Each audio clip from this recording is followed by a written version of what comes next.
Okay, guys, kind of a spoiler alert here.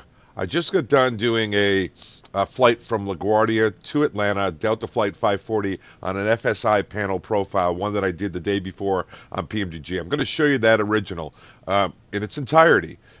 I am a quality assurance pilot and former MD-11 pilot, retired American Airlines captain, retired off the 777 back in October.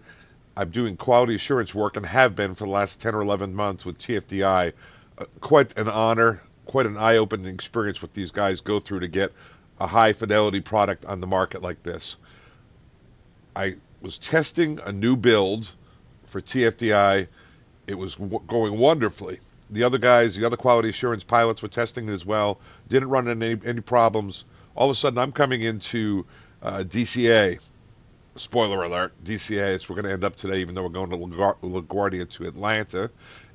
When all of a sudden, when I went flaps 50, I was unable to control the airspeed. I was unable to stay on my V approach. It dropped into the hook, down into the yellow band, past VLS, down into the 1.1 stall range instead of 1.3, which you normally would have with your VREF. I was able to flatly bring that thing in and land it. Not a great landing, but got it done. That in of itself created kind of a cool video and a cool thing that you experience when you're testing new builds as a quality assurance pilot. All different things happen. They put in drag coefficients. Remember, this is software, so it's just they put in the wrong. If they put in the wrong drag coefficient for flaps 35 or flaps 50 or flaps 28, the airplane does things. So they put it through the quality assurance guys. We fly it in all different scenarios. They don't tell us what to fly. They're just trusting that we'll test it in all the different realms. And we report back. Well, guys reporting back, flew great, flew great, flew great. I come along, I do a flaps 50, and I discover that at flaps 50, the drag coefficient, I don't know it's wrong, they figured it out, is wrong. It wasn't something they did. It's what Microsoft Flight Simulator's programming does. But they had to figure that out. They corrected it. At the end of this video, I'll redo the final approach. You'll see it works fine now. But it's something that we caught. I reported back. They said, thank you very much. They're not going to release the build to the general public at this point because they have one that's working, but they're doing is fine-tuning the performance aspects of the MD-11. They're constantly trying to get it to fly exactly like the airplane. It's pretty darn close now, having flown it.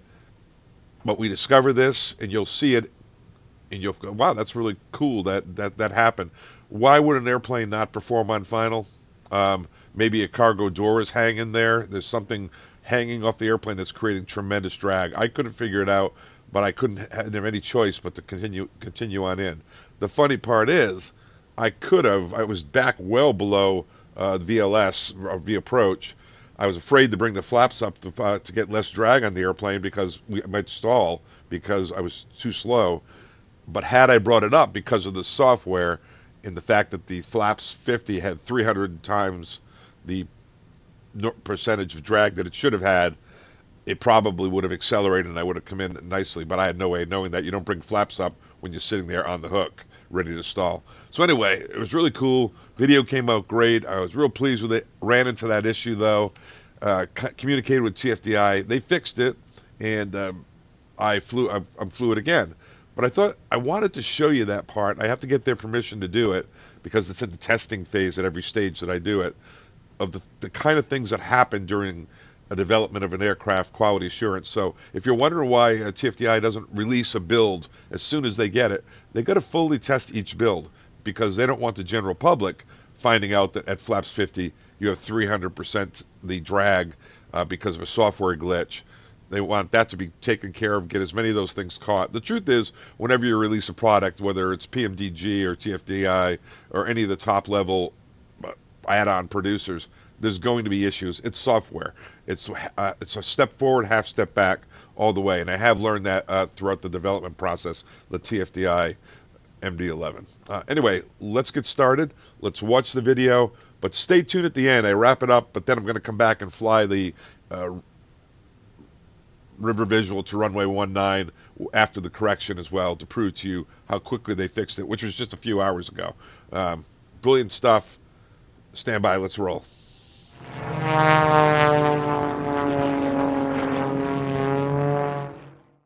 All right, guys, Father Time here. I'm pretty pumped to do this one. Let's go to the world map. I'm hooked up with the MD-11 here and the GE engines and Delta colors. And the reason I'm doing it is I'm doing a LaGuardia to Atlanta flight. Let's go to the Delta terminal, which is right in here. I'll go to gate 64. Reason I'm picking 64, it's the exact gate I picked yesterday when I did the PMDG 777-300 charter flight with Atlanta Braves on it from LaGuardia to Atlanta with some surprises en route, using the FSiPanel Profile down here in the bottom right. Got to get FSiPanel. It's the best training aid I've come across in the simulator world for a number of reasons. It's developed and maintained by an airline pilot captain who actually does this for a living. He's a sim instructor and a line instructor. So once I've got the aircraft set and the gate set, I go the preset weather according to the lesson plan on TFDi, and I find Delta 540, which I downloaded before you got here, right there. And we're good. We've got the weather set, we've got the time set, we're at the correct gate, because without that, FSiPanel profiles don't work. And we're going to go into a cold, dark airplane. Guys, we're going to be using these checklists. I'll show them to you. You got to come over to my Discord if you want to be part of the team here. It's got a, go to the MD-11 section on the left, accept the terms of the site, which basically says you're not going to be a jerk. You're going to be one of us, good guys, helping each other, finding a way you can plug in and be a help. No sarcasm, no ridicule. It's a very safe place for all of us. Got old guys, young guys, anywhere from 15 years old to 72 years old. I'm 65. I retired back in December from American Airlines. September, 10.5 months. You got to come in. I did a great video yesterday in PMDG 777, but the volume was down so low. They did an update to OBS and it messed me up completely. One was on mute. I really did the whole thing. And it had low volume. So anyway, I think this one's going to be good. Here's your pre-flight checklist. I have it memorized, obviously. It's got a normals checklist. Everything you see me do here. It's an FMS guide, all printable, foldable, guys. Everything you wanted to do here.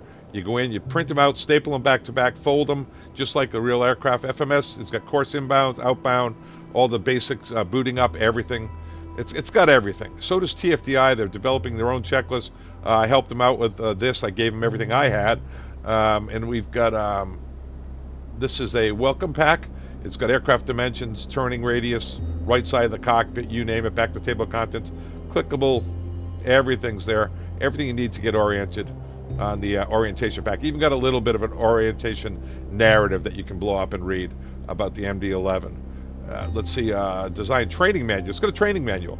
Take a look at this. Flying a Cat 1, Cat 3, normal 2-engine go-around. Litanies, they're very important. Very important. How do you do litanies for go-arounds? It's got everything, guys. So please don't tell me. This is a systems training guide. This is some of these panels are my own originals.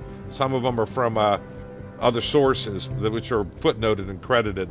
Memory items, limitations, everything, whether you name it. All clickable, interactive panels here. You got to love it. We're good to go, and they're all yours free just for coming over to my Discord, joining up, and helping out. Anyway, here we are at gate Charlie 31, which is a Sobo gate 64 at the Delta terminal. Cold, dark airplane. Let's get my controller booted up so we can do a little drone time here. Nice. So Delta skin, MD-11 GE engines, LaGuardia, as I mentioned yesterday in the PMDG video, was once the ugliest airport, most decrepit airport for a major U.S. city. Here it is, our city out there. I was based out of Kennedy mostly for 36 years. I flew several years out of here as well. Now, though, oh my God, this terminal is gorgeous. It is gorgeous. Came in under budget, under time, absolutely beautiful. Anyway, here we are, gate Charlie 31. Let's go inside. I'm going to start FSiPanel because we have power going here. FSiPanel. Get that profile going. I need to talk to you a bit about that real quick. FSiPanel, trained like real pilots. The reason that he says that, here it is, TFDi MD-11, runway 13. You can put yourself on downwind, vectors, short final, long final, base leg. On some of the aircraft, you can program failures. You can't do it on this one. The ones you can do it on are the Mad Dog Leonardo MD-82 and 83, PMDG 777 and 73. fly-by-wire, these 3 aircraft, and then Phoenix, and then consider these betas. Here we are in the beta stage. Any aircraft that you get Microsoft Premium Edition plus all of these, you can use this program. But if you have one of these big ones up here, you can actually do advanced failure packages. It'll load your FMS for you, load your glacier control panel, mode control panel, everything. Right here, the let's see. So you say you find the PMDG 777, you could say program my FMC for me. It'll do that on most profiles. So anyway, scenarios. You got to have auto-tune next frequency. We're going to build ourselves a co-pilot. You ready? We're going to options, cockpit flows. Click this button. That we don't want to use keyboard. Click that, and over here, I'm going to use my hostage stick, and I'm going to click my trigger. You can whatever controller you want. Use hostage stick. Whatever lights up, click it. Now what you've done is you've set up a flow, cockpit flow. It'll do after start, before takeoff, after landing. Oh, it's fantastic. So basically, there's a co-pilot, right? Statute miles, pounds. Let's see, scenarios back here.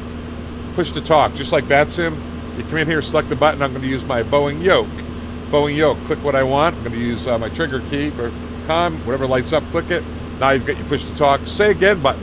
ATC. I'm going to select that. I'm going to use my hostage stick right here. Click on it, number 2, and I can get them to say again. Most realistic is only voice, but voice and text is great for these presentations. So you've got a co-pilot. You've got a push to talk. You've got a say again. You've got a voice and text. You've got a flows. You've got an after landing flow scenario. Open scenario manager. Now, if you are one of these big ones, it's going to have all the compacts. See, the 777 already snuck in there. It was just released a week before the TFDi, so I'm hoping TFDi, when they get their advanced simulation package, can sneak up in here. We're going to go generic because we're not one of those, right? Not the Mad Dog Captain. Generic. And then we're going to go to the Delta 540, click on it, download the scenario. What it's going to do, that's that weather pack I told you about. There it is. It's added to my database. I did that before you got on. And then Delta 540, once again, you can see that it is a level 3, which is 1 through 4. It's pretty tough, and you'll see why. Runway 13 created by JP. Everything is created by JP. Mid-East captain, he works for US Airline. I believe he's from France, and I never really asked him. It's kind of personal. And it sounds like he's from France. Man, is the guy responsive. He's unbelievably active. I don't know where he finds the time. Sim instructor, airline captain, line check airman, and a developer for this stuff. And it's getting better and better. You got to get it. Okay, enough of that. Difficulties moderate plus. You got to copy this down. You got to dial cruise altitude, terminal C. Then you have to open the lesson plan, which I already did. There it is. Train like a real pilot. Go through the lesson plan. Make up a sheet, guys, of everything you want to remember on it. Copy it down through this lesson plan. It even tells you what to expect. You get the ADIS, your taxi instructions, all this stuff. Where you should park. It's spoiler alert. Tips for this scenario. If you don't want to be surprised, go ahead. Coney Island climb. Vectors to this radial. So I kind of knew medical emergency, electrical malfunction. Diversion to DCA. Why would you bring an MD-11 into DCA? Don't ask me. Anyway, so what we're going to do today. That's that. And then you go to SimBrief flight plan, download the flight plan, which I already did, fill in the blanks based on what you learned in the lesson plan. 30,000 feet, make sure the route's correct, make sure the runways are correct, and then if they are, and you like it, aircraft type is correct, you'll end up here with your flight plan and your PDF, and we're good to go. All right, beautiful. That's how I set it up. Lots more to learn about the FSiPanel, about everything. But I'm going to do this. Airline flights, going to get the training scenario started. That was all done. Start training. And it says, up here you can't see it. It says downloading scenario pack. Please stand by. Maybe what I'll do today, make myself a little smaller. My wife says I should be. There I am. And you should be able to read what's going on with FSiPanel.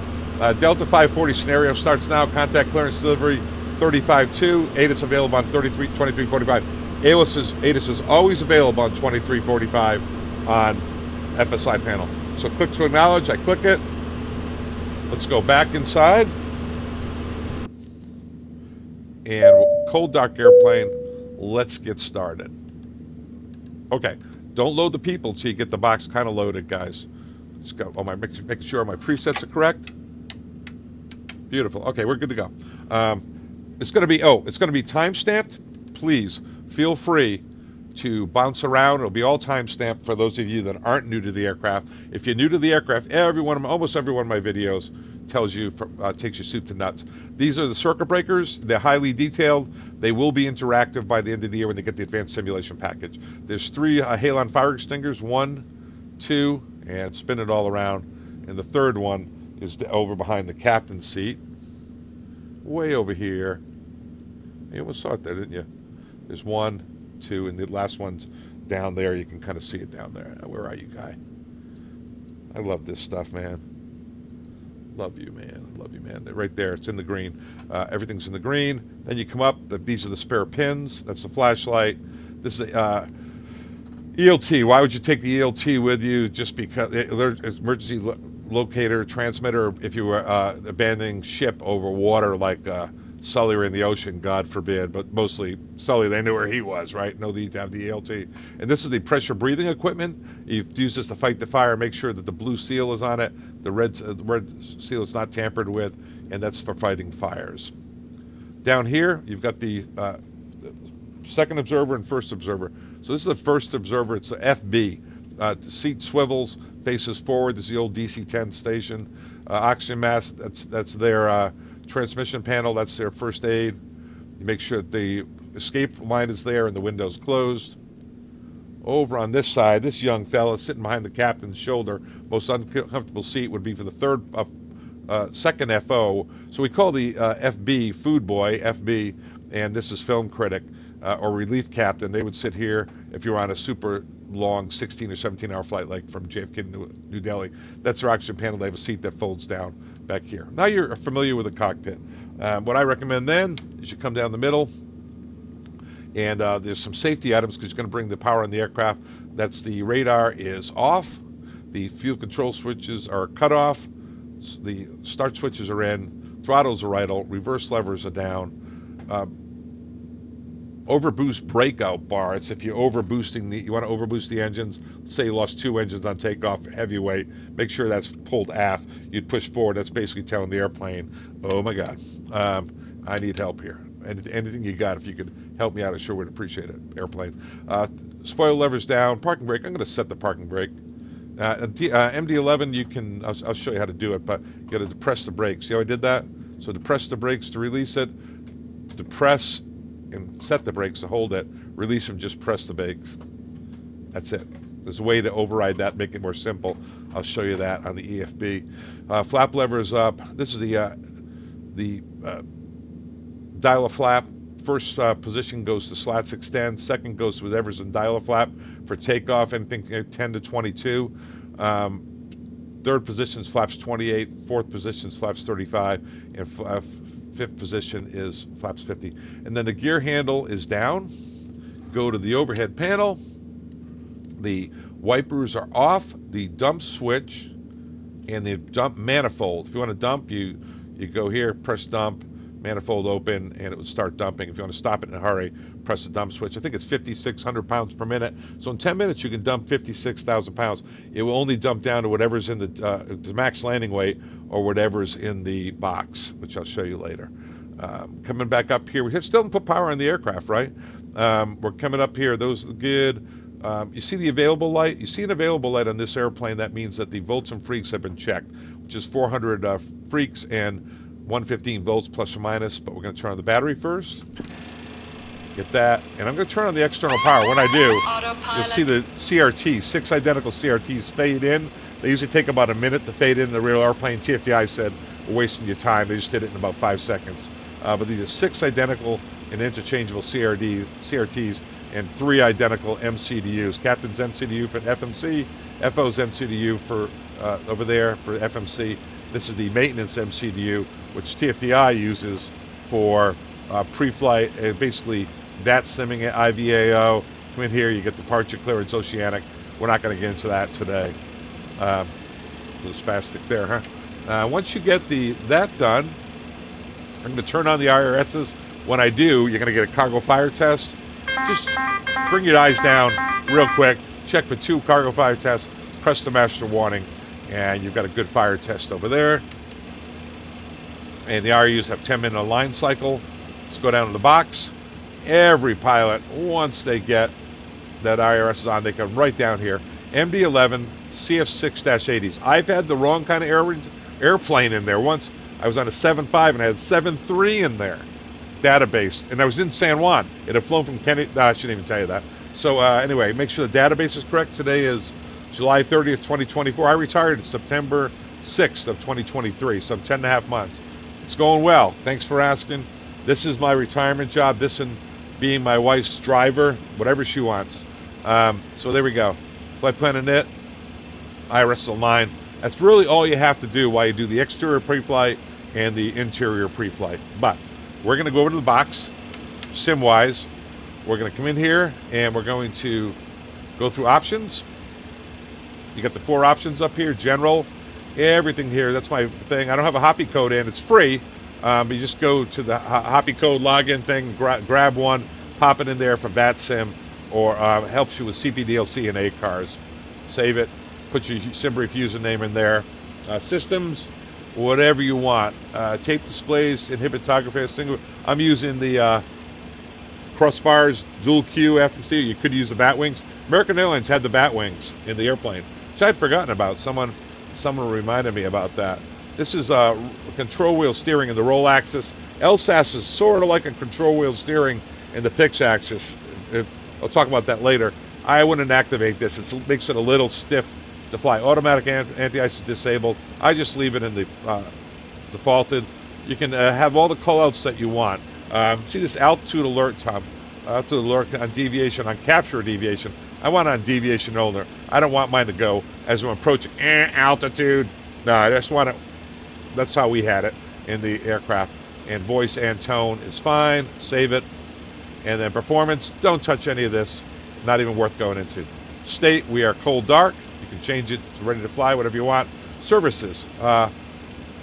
Before we build the people, we definitely want cooling air in the aircraft. So let's go in here. We're going to come in. Before we put cooling air in the aircraft, we haven't even done the overhead yet. We need to test the fire. 1, 2, 3, 4 lights. 4 messages. 3 fire handles. And 1 master warning. 2 master warnings. Click it, turn it off. You've got yourself a good fire test right there.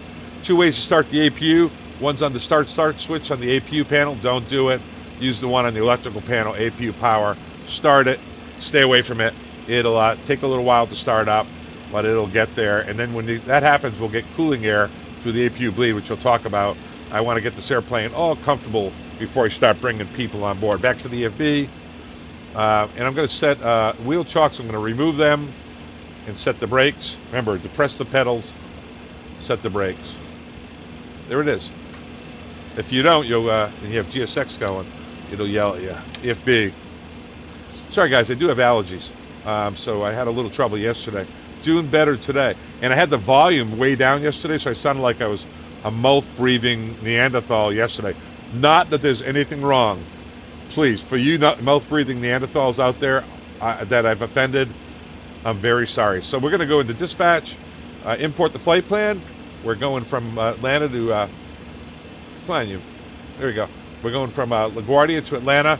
We have on board the Atlanta Falcons, who just got beat by the New York Jets. For whatever reason, they didn't go out of Newark. They drove over to LaGuardia and chartered Delta MD-11. There it goes. Send FMC to flight plan to FMC. It went over there. Set payload. It went over there. If it doesn't go over there, guys, play around up here with performance. It'll eventually get it over there.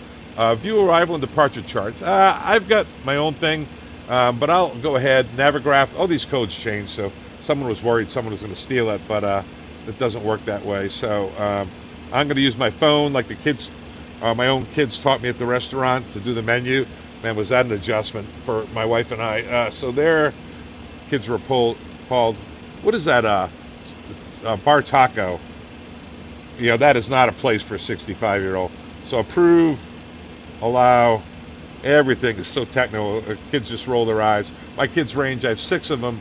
They range from 27 to 33, plus their wives and husbands and grandkids and everything. I got a big family. Pride in my life. So we're taxi 10-9. We are right over here. All right, so dispatch is done. Payload performance. Let's get it set up. LaGuardia, runway 13, runway length. Hey, if you were going to take off at an intersection, not today, and it was 11,000 feet, it was 2,000 feet down the runway, just put 9,000 in here. You get yourself the data.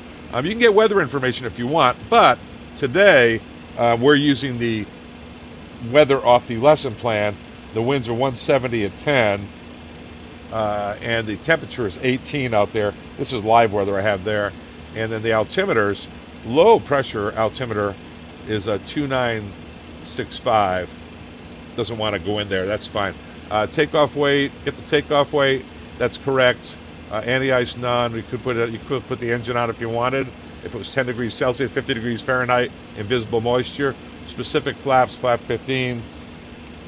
And packs are on. Hey, the MD-11 defaults on the FMC in here to packs off.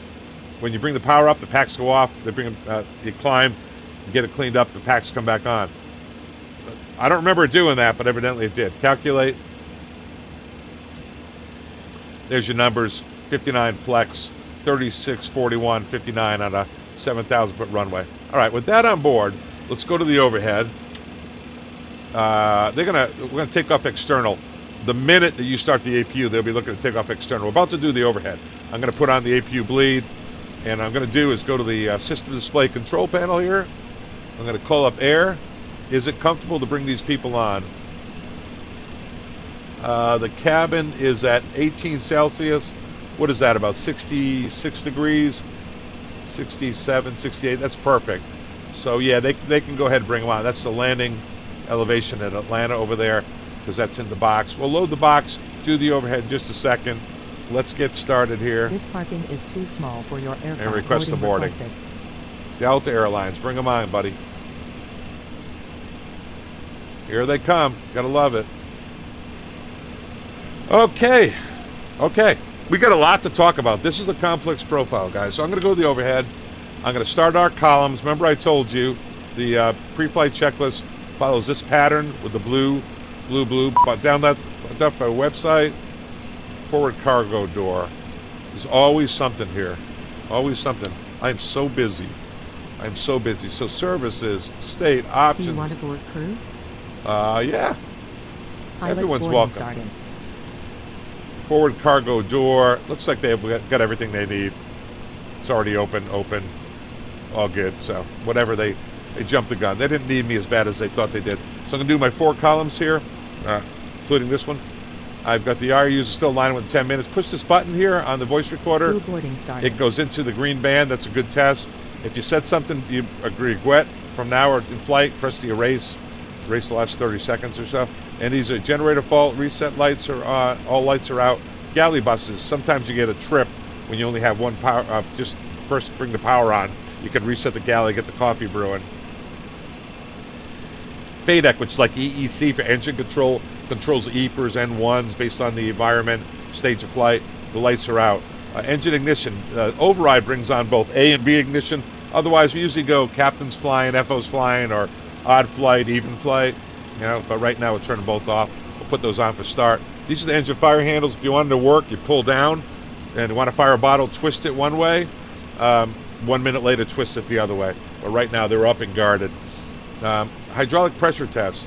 Let's press that, open that, press it, and forget about it. If you want, you can watch the lights go on and off as they test each one.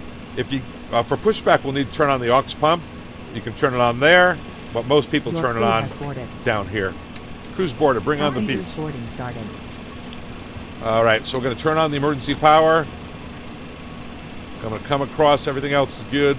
External power. Let's go to the FE and pull the external power. There we go. Beautiful. Okay, let's talk about the air panel. Right now we're in APU, air's on. System is in auto, not in manual. This is the passenger load switch. Good morning. Put it to whatever you have. We have 280 people plus 8 flight attendants. So get it up around 288, 290, whatever. You know how that goes. But the more passengers you put on, the more bleed that you're going to demand from the engines. So if you're flying a charter flight with no one on board, just shuttling it, it's good enough. Put in 0, it'll take less. It's telling the airplane, hey, we're good. Just you don't need much air from the bleeds. Saves fuel. So does econ. If you turn off econ to get smoke out of the airplane, like when we used to have cigarette smoke, it's 1% better fuel flow. There's a mass switch that if the mass would drop in the back, if you go above 14,000 or 10,000, you get cabin warning. 13.5, 14,000, you'll get the mass drop. You'll have an on light here for the mass having to drop. But our procedures, we open it, we press it, get one, hold it for 1 second, make sure every mass gets another shot of coming down. Look at these numbers. That's the correct fuel. When I push this, we're going to get 18880, and then followed by 10 fives. 18880 followed by 10 fives, and the fuel over here is 52.4, which is a good test. 52.4. Oh, you don't have it on there. I got to go to the fuel.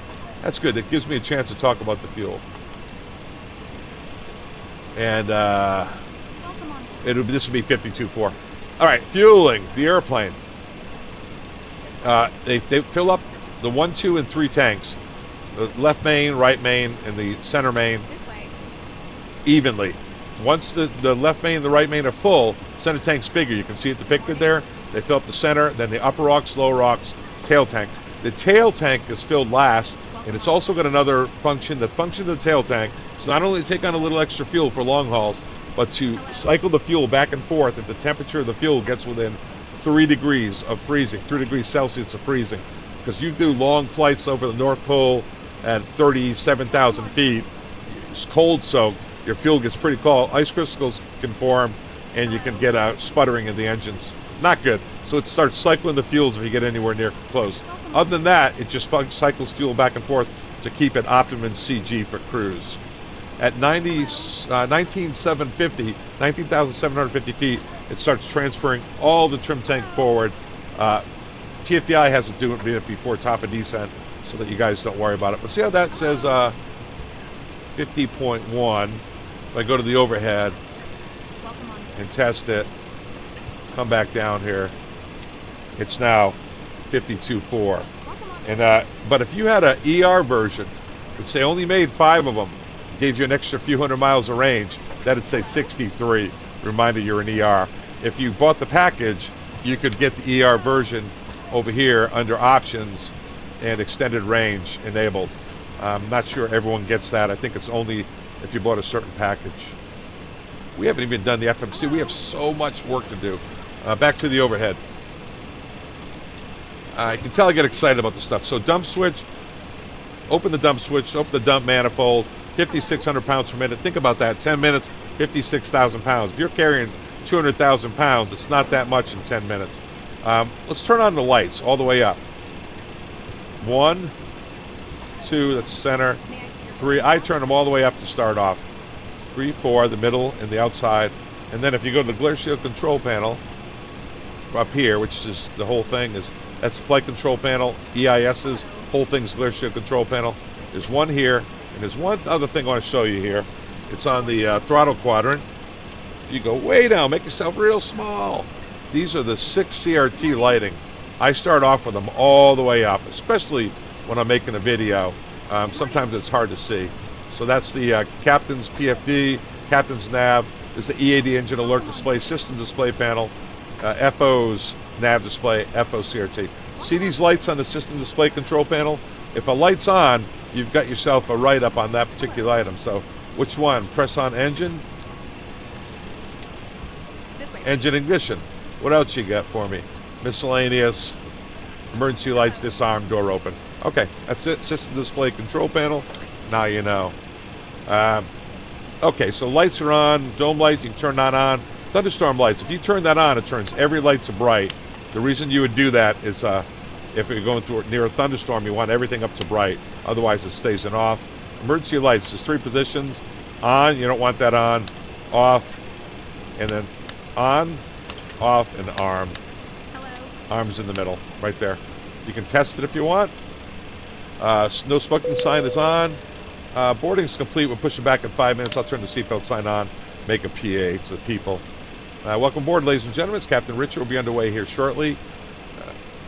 We're expecting an on-time arrival on our flight down to Atlanta today, in a smooth flight. We'll get back to you just prior to takeoff. And here, turn on the nav lights. You want 3 lights out, 3 lights on, even though these say off. That's it. We'll turn on the beacons for engine start or moving the aircraft, high intensity for takeoff, as well as all of our lighting here. Let's go all the way back to the top. Hello, seat. And then we come up here, all the way up. A couple more circuit breakers checked. We did the engine fire test. Evac switch, guarded, armed. Turn it off. If you do want to evacuate, you push it up to on. You get beep, beep, beep, beep, beep, beep, beep, beep, beep, real loud. Pull this switch to silence the noise in the cockpit. Still going in the back.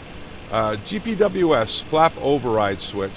Terrain override, I'm sorry. Your VMC conditions, visual meteorological conditions, not instrument meteorological conditions. So you can see, you're looking at the runway and you're getting terrain, pull up. You go, come on, I'm over the ocean. There's the runway. It means your IRS is probably off a little bit. You can go to GPWS override like that, terrain override, and you'll stop that message. Flap override is if you're going to go an abnormal flap, like for 2 engines out, or hydraulic stuck flaps, stuck slats. Oh, should I do the test? No, I have a, on my website, I have also, do I have it on here for you guys? That's the tips, that's the scenario tips. I don't have it on here. Let me see if I can show you that. GPWS test mode. I have what the GPWS test modes should say and what they're for. You can look at that at your own. I'm not going to start it because I don't want to waste any time here. You need to get going. Your time is valuable, and so is mine. But you don't want it in flapper override. You want it in the normal position. Won't go to test. This is the AFS panel. A lot of stuff on here. AFS panel.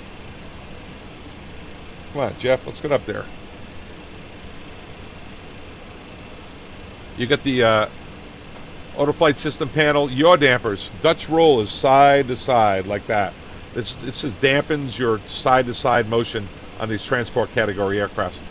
Flap limits in auto, elevator feels in auto. Elevator feel is if you're going 340 knots, you are easily could overdo this 2.5 G airplane with a little bit of back pressure. It puts in a lot of resistance on that yoke so that your elevator feels real tight so you don't pull through and over G the airplane. LSAS, very famous system on the MD-11. When they stretched the DC-10, they needed something to stabilize the aircraft in the longitudinal system. This is a longitudinal stability augmentation system, LSAS. It's 2 pounds of pressure to override it. It feels like you're kind of bowering the airplane in the pitch axis. That's why the MD-11 was famous for being a little stiff to fly, in some people's opinion, including mine.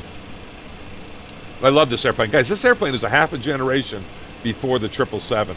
It was developed in 1986, delivered to Finnair in 1990, 1991, and it was not fly-by-wire. It's not fly-by-wire.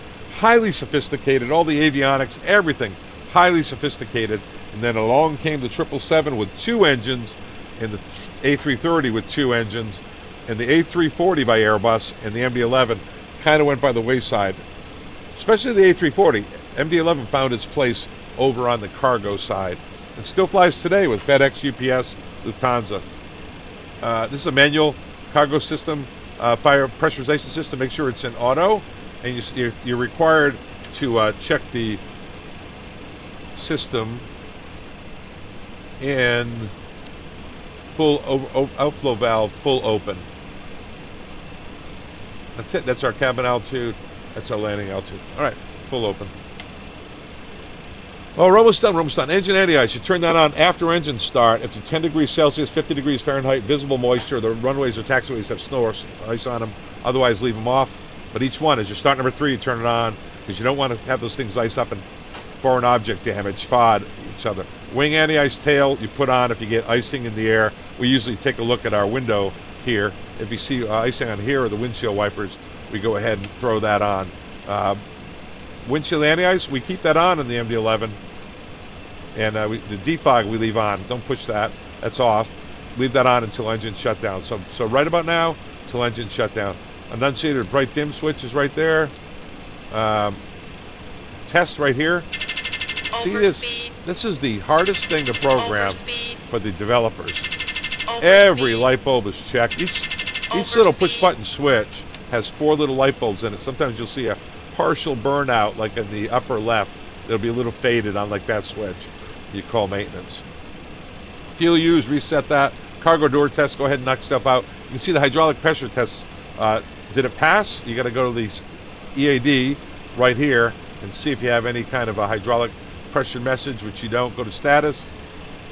You just got engine ignition, auto brake off, and but if you really want to check the hydraulic thing for some reason, you could come in here and say hydraulic pressure test fail, which of course it did not. And then fuel use, reset that. Engine max pointer.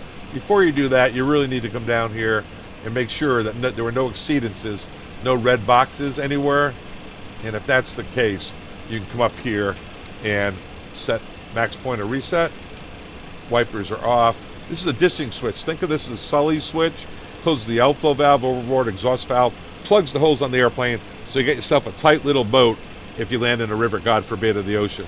They had room here, so they put the pressurization schedule in there, in my opinion. That's what happened there. All right, so this whole thing, we talked about it. Glare shield control panel, GCP. This is a mode control panel on other aircrafts, right? But on the MD-11s, McDonnell Douglas, it's the flight control panel. FCT, FCP, EIS's, Captain's EIS. This is the FO's EIS, Electronic Instrument System. And the whole thing is called GCP. So GCP, Glare Shield Control Panel, Flight Control Panel, EIS. It's important you know the terminology, guys, because when you start looking at the systems and other things and hear guys talk about it, you got to know the lingo, right? All right, let's get the altimeter set. 2965.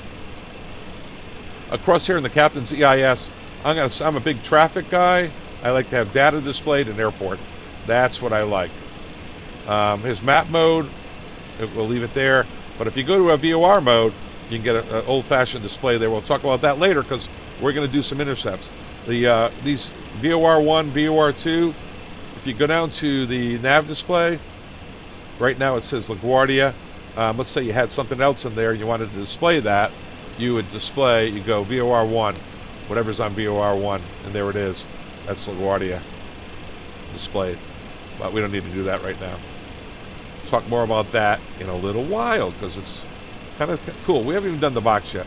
So we're coming over here. But the other thing we check on the glare shield control panel here, flight control panel, make sure that it's in IAS, not Mach. It's in heading, not track. That's a big one. Heading, not track. Feet, not meters. And vertical speed, not flight path angle. And that the AFS override switchers are full up. If that airplane's automation is not doing what you want it, and you turn off the auto throttles, turn off the autopilot, auto throttles, it's still not doing it, turn off the AFS override, and that'll deactivate everything up there, and you get yourself a manual airplane, which is more than the Airbuses can say at that point. Sorry, Airbus. So down here, check your oxygen, press here, get a good flow light, and press the talk. Make sure you get a good mic with the mask on. COVID, they gave us a little relief on there. These are, down here, guys, no reason to really touch these. These are transfer switches that the checklist will direct. Let's say you've got an off flag in your flight director. You can press here, and you go captain on number 2, which is the FO side. Now you got whatever the FO is displaying. Same thing with these other ones. EIS source, this is your ERS. EIS, right? Come on, captain. Right here. But if you don't like the source, you're having trouble, you can either put on aux or on the FO side there. This is static air switch normal. Come across here. I'm going to leave 200 set here. Some guys set their engine out acceleration altitude. We'll talk about that. No unwanted flags in the PFD. The flight mode annunciators, FMA, flight mode annunciators, we'll talk about in a minute. Nav display, no unwanted messages. It's the EAD, Echo Alpha Delta. Engine alert display, no unwanted messages. You see we got engine ignition.op, and config. We'll set that in a minute. Coming across, we got 4 green. This is a center gear switch. If you didn't want the center gear to come down, you can put that on. Never did that. It's supposed to be able to pull on this handle, and it's supposed to be able to turn red and test it. We're not going to do that. Altimeters all within 70 feet of each other. Cage and adjust by clicking and holding the standby attitude indicator. I'm going to come in here, down the middle. We're going to go TO. Anti-skid light is out. Here's the aux pump that will turn on when we get going. This is a overboost breakout bar. We talked about that. Make sure it's full aft. Spoilers are down. It's a manual trim handle here. Pull it back. It moves the trim back. Push it forward. It moves the trim down. Spoiler lever. It looks like I accidentally armed it. I heard something click. Didn't know what I did. Let's go on the throttle quadrant. Talked about it a little bit. Reverse levers are down. Throttles are idle. That's the go-round button. Although I've programmed it on my yoke. And I do believe that TFDi has programmed this to be your go-round button over here. I've got to check that. I didn't even know about that until last week. And I was on the quality assurance team. It's pretty bad. So the flap handle's up. I'm going to set to whatever my takeoff flaps are going to be. Today I'm going to set 15. After takeoff, you set 15 because that's your second click. So I'm going to do set this to 15, so I don't even have to think about it. Start switches are in. We start 3, 1, 2. 3, 1, 2. 15%. We bring the fuel lever up if we have oil pressure rise. We'll talk more about that later. Radios are set up. I've got to start the FSiPanel right now. Let me go here. Training. And we've already started. Nope, I don't want to terminate training. Minimize that. I'm going to set in 2345 on my VHF2. We'll get the ATIS. We're almost ready. We're almost done. I'm going to get ready for pushback in a second. All the people are on board. 2345, and you should start hearing the ATIS here. That is information alpha. Wind 170 at 14. Visibility 10. 4,000 scattered. 8,000 scattered. Temperature 182.12. Altimeter 2965. ILS runway 4 news. Departing runway 13. Advise on initial contact. You have LaGuardia at is information alpha. Hello, Captain. We are ready for pushback. Let's go back inside. LaGuardia Airport at is information alpha. Wind 170. And we know from the profile, they told us clearance delivery is 35.2. Set that up. And our last items here are the trim, aileron rudder trim. We check the aileron trim here. And we'll get the squawk in a minute. Radios. This is your ACARS radio number 3, although it's a fully functioning radio if you spill coffee. So we're going to go 35.2. Now on FSiPanel, those set our freaks for us. We'll give them a chance, but you would always set your other one to like the next frequency, and our next frequency for ground would be 21.7, but actually they'll probably push us back on ramp 31.47. Like I said, they're going to set that for us on FSiPanel. So I selected that option, but I'll get it set up just so you can see how we would normally do it. And normally we would push back with ramp on number 2 on the other side, but we're not going to do that.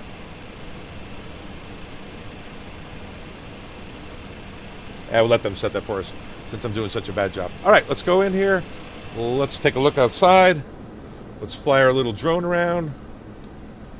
Sorry, little drone, didn't mean to be insulting. Looks like they're all set out here. Let's do some of the sim stuff. Thank you, sir. Love you guys. I just love this stuff. This is amazing. Is it not? Thanks, guys. Thanks for your help. Thanks for your support. Let's go on up here. Let's get underway to Atlanta, kind of, right? So we'll go inside. And let's get our clearance. And LaGuardia clearance. This is Delta 540, gate Charlie 31, information alpha. Request clearance to Atlanta. Delta 540, very good morning. You're clear to Atlanta. Runway 13, LaGuardia 7 departure, Coney climb. Expect vectors to Potsdam, radial 059, then as find. Climb initially 5,000 feet. Expect flight level 300, 10 minutes after departure. Squawk 2254, and your departure frequency is 120.4. Okay, Delta 540, cleared to Atlanta, runway 13, LaGuardia 7 departure, Coney climb. Expect vectors to Pottstown, radial 059, that's filed. Climb to 5,000, expect 300, 10 minutes after departure. Squawk 2254, and departure freq 120.4. and we'll load the box after that. Delta 540, readback is correct. When ready for push, contact ramp control 131.475. Bye-bye. Okay, we're ready for push 31475 for Delta 540. Thank you. All right, guys, we'll load the box here. We got our clearance. And let's go down and talk about the box because we have a ton to talk about here. Okay, so first thing we do to load the box, FMC, MD-11, CF6s, database is good, flight plans knitted, everything's good. Don't put an alternate in. I'll show you why in a minute. We are Delta Airline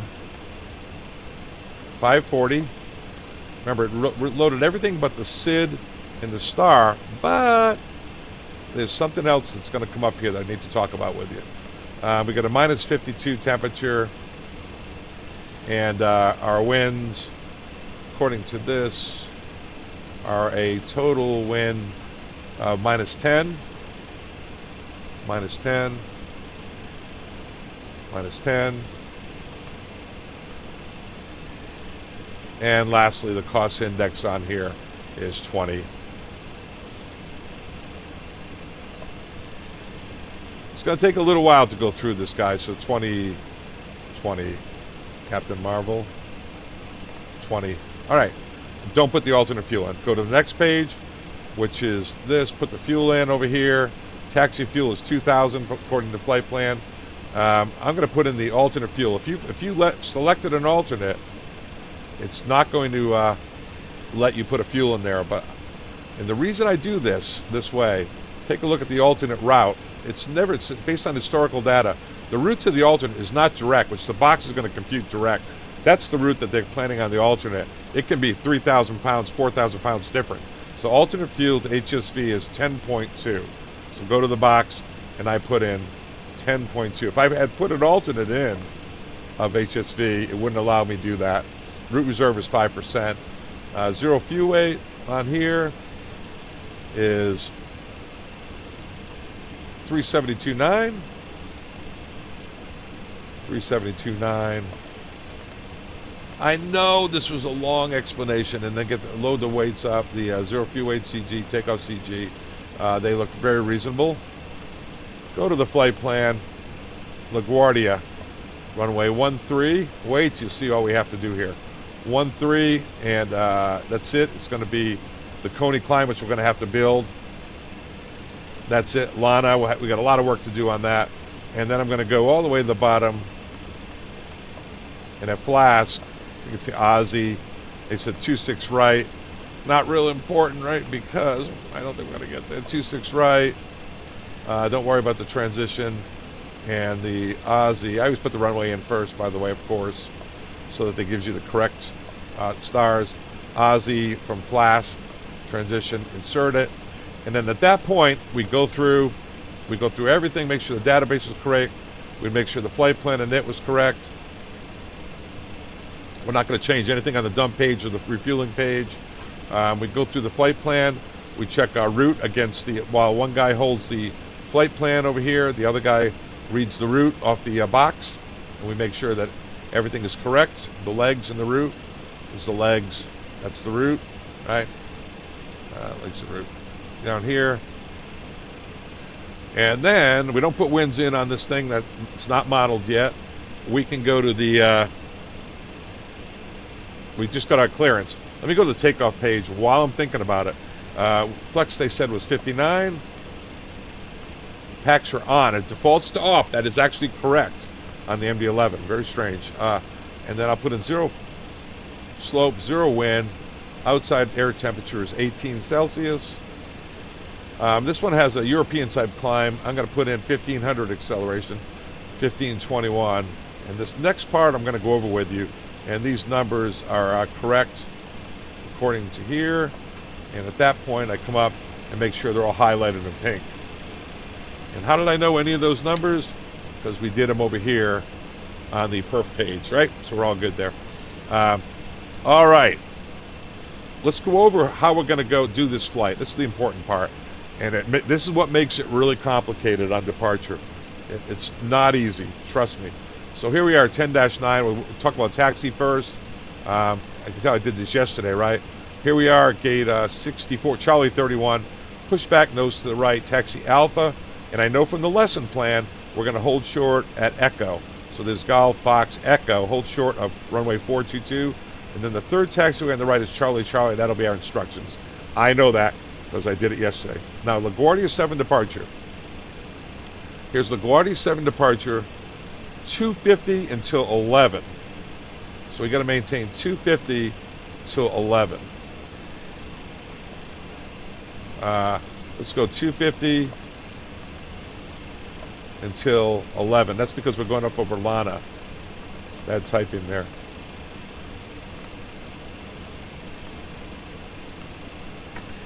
So that's a little different. So if we're flying this thing in profile mode, it'll go 250 to 11. So what it's going to do is it's going to fly. That's not the complicated part. In profile mode, it's going to fly V2 until whatever we have set as our Excel height, 1,500 feet. Also climb power in V2. Then it's going to fly. Look for the profile 250 to 11. A little more though that I have to show you. Coney climb. That's our route. You see the Canarsie over here? That's the 043 inbound. Coney climb, right down here. Turbojets only. Climbing right turn heading 180 to intercept the 043 inbound, which is 220 thoughts inbound. Do not exceed 230 until intercepting. Don't worry about that because you'll be in the turn to intercept almost immediately after takeoff. Why do we do this? To maintain clear of Kennedy traffic.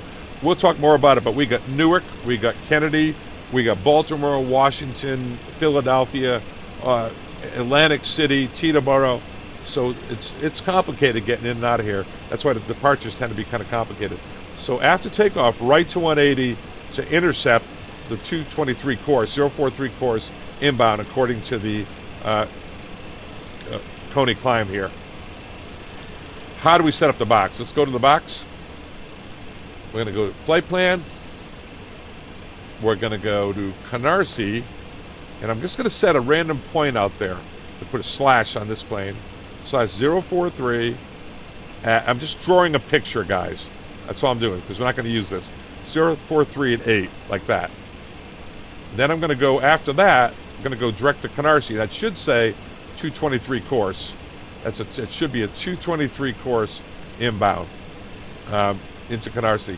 And then after Canarsie, I'm just going to do a random point out, not random, I'm going to come out about 25 miles on the 223 and put it up about 25 miles.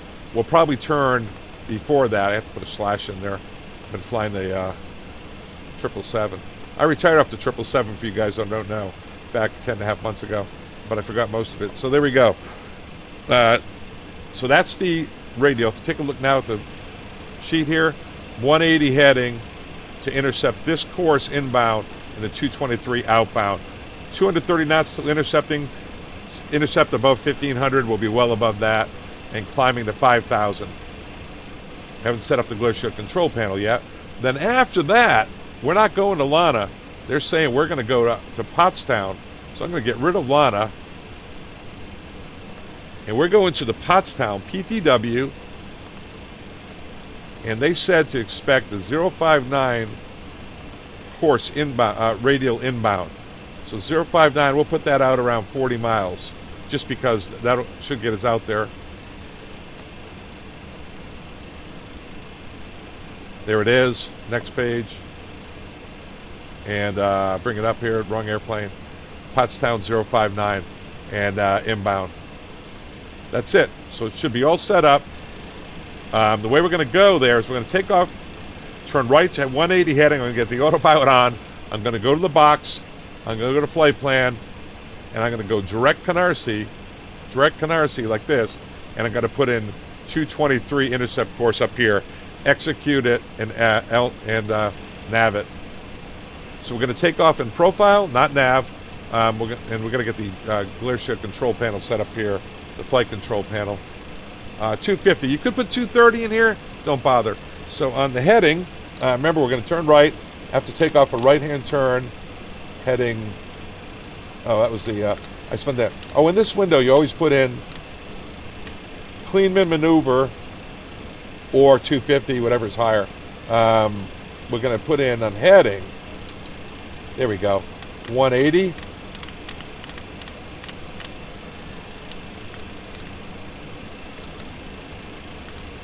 .180, and in the altitude, we're going to put in 5,000,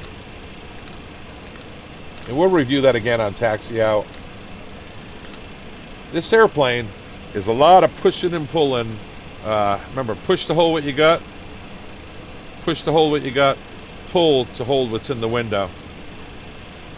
Push to hold what you got, pull to hold whatever's in the window. Okay, so we got our clearance, we got our box loaded, we got our flight control panel set. What could go wrong? Let's go down here, and we'll run the checklist. We would go through this. FMS MCDUs initialized and checked, IRSs checked and aligned, hydraulic panels checked, fuel panels set and checked, emergency light switch is armed, no smoking switch is on. Guys, if you want to see something, see how there's no lights, go to status page. And all we have is engine ignition not armed. That's good. I would go through this methodically. Fire warnings tested, evac switch armed. AFS panel, we checked that. That's with the LSAS and all that stuff. Cabin pressure panel is checked in auto. Winch scenarios to defog. It's normal on, defog, light out. Remember that? Normal on, defog, light out. What else we got? What else you got, mister? Glare shift control panel set and check. System display control panel, just check the status page. EIS and bugs, set whatever you want. Data, traffic, airport, altimeter set, MINS, whatever you want. Standby instruments are checked. Gear handle lights down on port green. Auto brake selectors on TO. Brakes and pressures parked to normal. Slap flaps up retracted. We just did all this. Brake up bar is reset. The throttles are closed. Reverse levers down. Takeoff warning is checked. Oh, we didn't check the takeoff warning, did we? And the other thing I want to check here, guys, is on takeoff, 4.8, and I'm going to go down here to config, and what you're going to do is have this set at 4.8 before takeoff, so you don't get that going off either. 4.8. All right, I forgot to check the takeoff warning. Check number 1. Flap. Flat. Brakes. Flap. Flap. Flat. Brakes. Okay, that's all set. I'm going to go here. I don't like this display here. See how we have green? That's not a normal display. Let's turn on the aux pump, see if they all go away. That's a little bothersome right there, that display. The winds aren't that strong out there. If we go outside, it is showing a full displacement. We'll see how that works out here in a second. I want to make sure, go back inside, make sure my rudder pedals are working. They are. We'll see what happens. We got the aux pumps on. So we're down here. I'm going to go to the overhead. Seatbelt sign is on. I'm going to turn beacon on, so I'm about to start moving. And we're going to turn on engine ignition for start. We'll trip the packs. And ramp Delta 540 Heavy, information Alpha to Pushback Charlie 31. Delta 540 ramp, good morning. Push and start approved, facing northeast when ready for taxi, ground point 7. Have a nice day. Push and start approved, face northeast, ground point 7 when ready, Delta 542. This parking is too small for your aircraft. Those right. Release parking brakes, please. I'm just going to press on the pedals. Commencing There they go. push. All engines clear. Start at will. All right, start at will. I want to show you one thing here. If you go to air, we have the ignition arm. Check this out. I love this. 19, let's see this. 32, 32, 32. Watch this. You need at least 25 to start. Open number 3. If it doesn't open, you probably forgot to turn on the ignition. You got at least 25 on the air. TFDi has modeled that, which I really admire. See how we get an oil pressure rise right there. You don't start it until you get an oil pressure rise and you're above 15. Otherwise, you might have a seized engine. Bring up the fuel lever. This little lightning bolt is ignition. That'll go off at 45. we're going to be looking for 20%, 400, ballpark, 20%, 400, 60%. The oil dropped. See how the oil was 22? It dropped about 4 or 5 quarts right there. There's your APU right there. At 45%, you see the ignition go out. And there it is. And when that goes out, you can start, number 1, go to air. You have at least 25 now. Go back to engine. You got a good oil pressure. You're above 15%. Fuel switch coming on. You see this engine's around 2, around 4, around 6, and 8 the oil. 2, 4, 6, 8, and then 12. That's all on your normal procedure checklist. Set the brake, you press it. Press and hold. Pedals down, hold. Waiting your confirmation for a good engine start. By the way, guys, I wanted to show you something before I start number 2. If you don't want to do that complicated press and hold and all that stuff, you can do the parking brakes systems. There's another way to do the parking brakes, general parking brake behavior. Go to simplified, and it's just whatever button you have clicking. That way you don't have to do press and hold and all that stuff. Before I start number 2, I'm going to get rid of this person. Good engine start. Get them out of here. Ground. We have a good engine start. You can disconnect. Unlocking gear. Air. Come on, mister. Air. The 32. Let's open it up. Sometimes we taxied on, and it's above 25. Sometimes we taxied on 1 and 3. I had a engine flame out as we started number 2 on taxi out once and start a fire, which we ended up having to evacuate. That's for another day.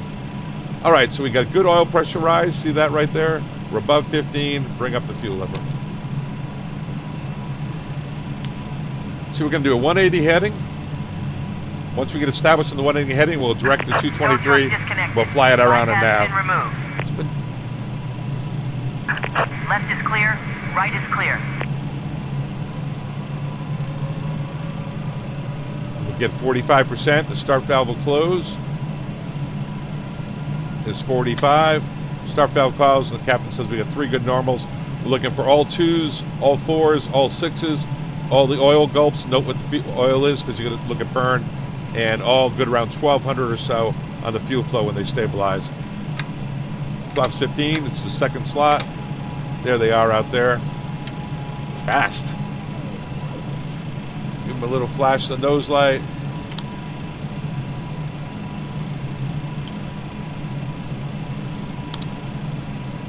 Let them go. All right, let's go to the config page. Yeah, they're good. The hydraulics are good. Rudders, we look for green on the config. There we go. Captain holds onto the nose where the steering does that. The FO takes about 6 seconds stop to stop. Checks the tops, which are the ailerons and the spoilers, and then pulls back. Checks the elevators all the way back. Like I said, don't jerk them around. Nice and slow. That all looks good. And before we leave this page, we always want to make sure that we check the trim and the brake. I always like to check the tire pressures.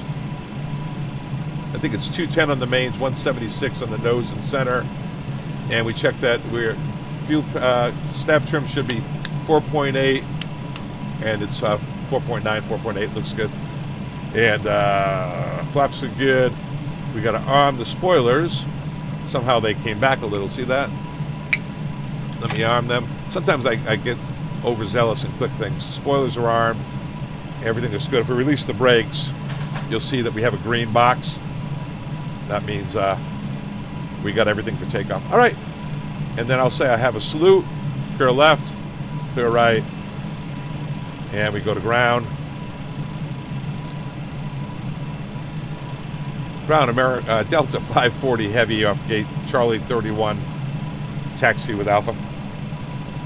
Delta 540, round, hello, taxi Alpha, Echo, and over short runway 4. Alpha Echo, shore 1, Romeo 14, Delta 540 heavy. All right, clear left and right, parking brakes are off, and here we go. What could go wrong? what did I just do here? I clicked something, guys. We'll figure it out somewhere, right?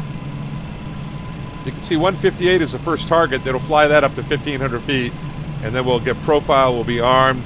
It'll do 250 to 11 because we programmed that because that was a SID over Lana. I did this same profile for FSiPanel on the A300-600 by any builds, on the Leonardo MD-82, and yesterday on the PMDG 777. And I got to tell you, you'll see there's a lot of information to be processed. I'll kind of give you what I said yesterday, plus a couple more tidbits, a little bit of MD-11 isms versus the PMDG. It's a little more complicated to fly that arrival into DC. Oh, I just ruined it. We're going to DC. Why would we go to DC when you have Baltimore, Philadelphia, Dulles with a 13,000 foot runway, even Wilmington? Why would we go into a 7,000 foot runway? Well, because everything else is closed today. And this is a training profile. All right, so first thing we do, we get our closeout, weights, winds, and temperatures. Weights. We are a flex temperature today of 59. We have 3,000 pounds on our takeoff power sheet, TPS. So as long as we're 3,000 pounds below our assumed takeoff weight, we can be above our planned takeoff weight, but below our assumed, which is 3,000 pounds, we're good to go. So temperature, as long as we're below 59, we're good to go. Well, we're at 18. And the last thing is winds. As long as we have, let's say we had 10 knots of tailwind, that would be, we probably would go on the other runway. That would be around 10 knots times 13, about 1,500 pounds a knot, 15,000 pounds off our runway limited. As long as we're good for that, we're good to go. But on a max power takeoff, if you're above your temperature or your weight, and you better take a look at that takeoff runway limited if you have a tailwind. You have to get new numbers. You have to stop where you are and get new numbers. Weight, winds, and temperatures are checked. You know what I forgot to do? I never turned on the taxi light here. Now, there's a Gulf right here, Fox, and then Echo holds short. This airplane, like the Boeings, your nose gear is right here, where this speed tape is. I think the Airbuses, they're more in this divide. But the Boeings and the McDonnell Douglas, they're right about there where the speed tape is. Taxiing this thing, guys, I've mentioned it before. If you center nose wheels and recenter it, it'll start turning. So if you think that it doesn't turn well... Delta 540, cross runway forward, taxi, Echo, Charlie, Charlie, Golf. Cross runway 4, Echo, Charlie, Charlie, Golf, and Delta 540 heavy. What I was saying is, so here comes a sharp turn here at Echo. You can center your nose gear. And so you turn your nose gear, it's not turning like you want it. Quickly center it and redo it again, or put in a little inside brake. This thing will overheat your brakes on you. You got to be careful of that. But a little trick, just kind of center and do it, and every time, sometimes it re-grabs, and tap on that inside brake, and you got yourself a nice taxi and airplane. PMDG 777 is kind of the same way. Microsoft Flight Simulator is not an easy platform to get a good taxi on. I flew this thing, or I flew the PMDG 777 over on P3D. For those of you who've been around, my guys all know, for 40-something videos for months, because it messed me up going to work if I was flying anything but the 777. Clear left and right, by the way. Flight attendants prepare for takeoff. Make a PA. Stay on the taxiway. All right, let's review the departure. All right, Bob, be my takeoff. At 400 feet, we'll go right to 180. When we're established on the 180 heading, I'm going to arm the LNAV and get us into nav. And we're going to intercept the course 223 into Canarsie, climb into 5,000. Let's go over to Kennedy with any kind of problems. No sense coming back in here. Now, if we're super on fire and cockpit's filled with smoke, quickest place to land is here. So we could make it in here. We're below our max landing weight, and we can actually make it in here. We're below our landing weight for coming back in here. But why would we do that when we have an 11,000 or 9,000 minimum foot runway over at Kennedy? Any questions? No, sir. All right, we're turning on to Charlie Charlie. This is Gulf Papa up here. You'd see a bunch of airplanes on Bravo Bravo, Alpha Alpha normally. Let's go to the checklist. Let's go to the overhead. APU is shut down. Taxi lights on.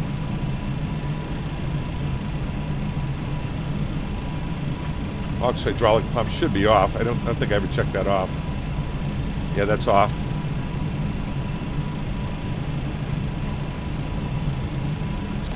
Delta 540 contacts the tower, 108.7. 18.7 for the Delta 540 hit. I was just checking the glare shield control panel. The GCP is checked. Flight control panels checked. We checked weights, winds, and temperatures. Got flaps 15. Trim is good. We got a green box. All that's good. Let's go down here. 18.7. 18.7. And tower Delta 540 Heavy is ready for takeoff on 13. Delta 540 tower, hello, runway 13, line up and wait. Hello, line up and wait, runway 13, Delta 540 Heavy. All right, line up and wait, guys. I'm going to get the intensity lights on right now because they're going to keep us rolling. Normally do just, here we go. Final is clear, we check that. TCAS is clear, we check that. Line up and wait, what could go wrong? 180 heading, intercept the 223 to Canarsie outbound, climb it at 5. Engine out, we'll clean it up and level change, clean it up at 800 feet, get up to 3,000 feet, go over to Kennedy and land.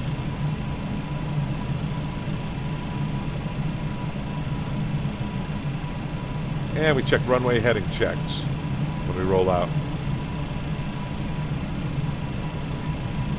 All right, beautiful. All right, let's go to the glare shield control panel here.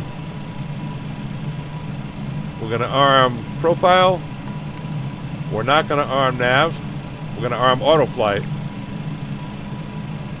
Delta 540, wind 17015, runway 13, clear for takeoff. Delta 540, clear for takeoff, runway 13. All right, guys, so we're going to bring it up to 70%, and takeoff power will engage.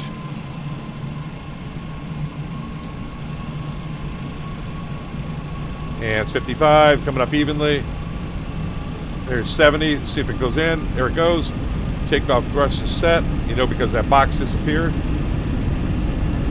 Looking for 80 knots. Center line, 80. Good takeoff clamp. V1, 2 to 3 degrees a second, probably 20 degrees nose high at this light weight. Positive brake gear up.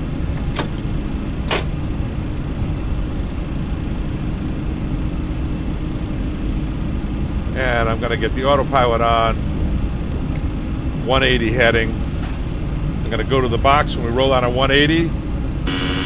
Hate to do this to you guys. I know it's fast. Go to Canarsie and then 223.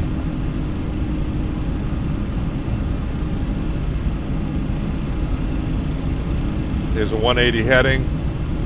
Execute it. And Delta 540, contact departure, safe flight. Go to departure. Have a good day. Delta 540 here. All right, coming up out of 1500 and start lowering the nose. Flaps up. Down the radio panel. Departure Delta 540s out of 3,500 for 5,000. Intercept the Canarsie 223 Coney climb. Slot your track. Delta 540 identified. Climb 9,000 feet. 9,000 feet, Delta 540 heavy. So you use heavy for ground, tower, and departure and arrival. After that, you don't use heavy. 9,000. So at 9,000, we're all in pink here. We're established, turning on at 180 heading until established on the 223 outbound. I'm going to go FMS speed now, because we're going to maintain 250 to 11. Should be starting our turn in. It's up Kennedy 223. Canarsie, if you want to check this out, guys, come in here and it's turning. Put in Canarsie, CRI, and then 223. VOR1. VOR1. There it is. Canarsie. Should roll out right on the 223. Right now with the 221. And right on the 223, 8 for 9. How's that? It's maintaining 250 below 10. And beautiful. We're good. We'll go up onto the 223. That's the hardest part, I think. Have takeoff checklist.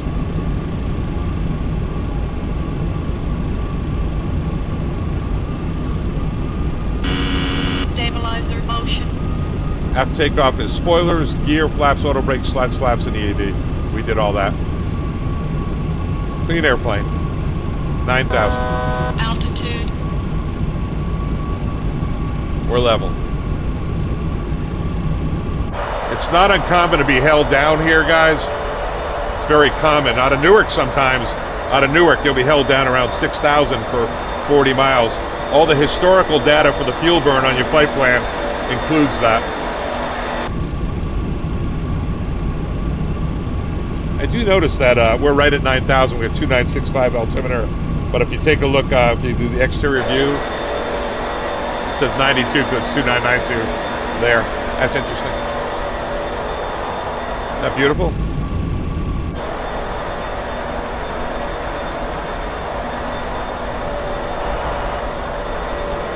Yeah, I love this stuff. All right, level at 9. Have takeoff climb checks complete, but we're still in sterile. We're below 10. And we are established on the 223. That's the distance to Canarsie. If you want it, you can do this. Put that there. That's 223 there.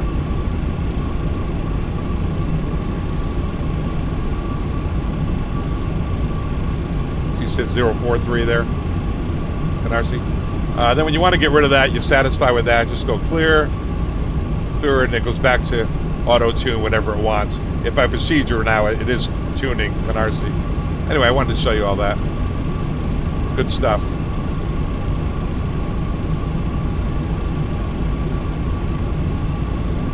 All right.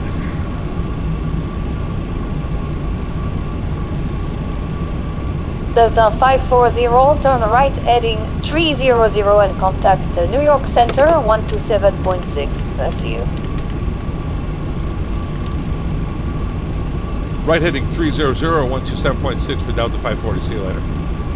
All right, 300, 127.6. Thank you, Bob. And New York Delta 540 is at 9,000, turning right to 300. Delta 540 morning, climb 13,000 feet. Good morning, up to 13,000 feet for Delta 540. 540 profile. Altitude. Now, in profile, because we're going up near Lana, it should maintain 250 to 11. We'll see how it does. So normally at 10, it would pop up to 310 or so, whatever the climb is. There's 10. Ah, nice, huh? And now it's going to maintain 250 to 11. Now we can go down the box. Well, we'll watch that, and then we'll go to the box. We've got a long way to go. The intercept at Pottstown, 239. There's 11. It should pop up now. There it is. Love this stuff. All right, let's go to the box. Let's clean this up.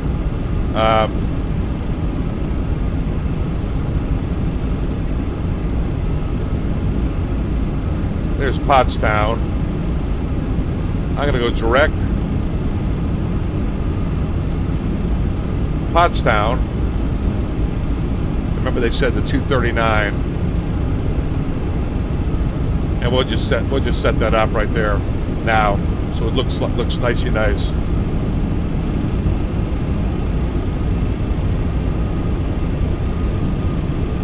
All right, it's 12 for 13.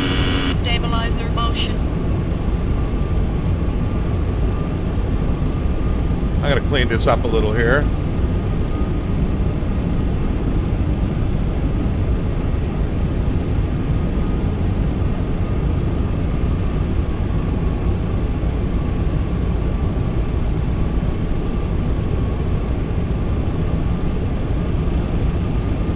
All right, there it is, flying a 300 heading, 12 for 13, and that's our Potsdam 239. So we go to the box and set up NavRad, Potsdam PTW,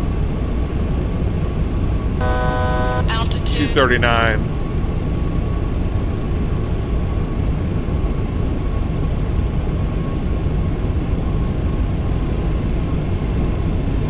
There it is.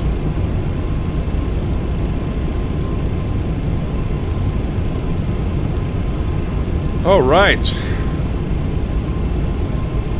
Delta 540, turn left heading 280. Delta 540, left to 280.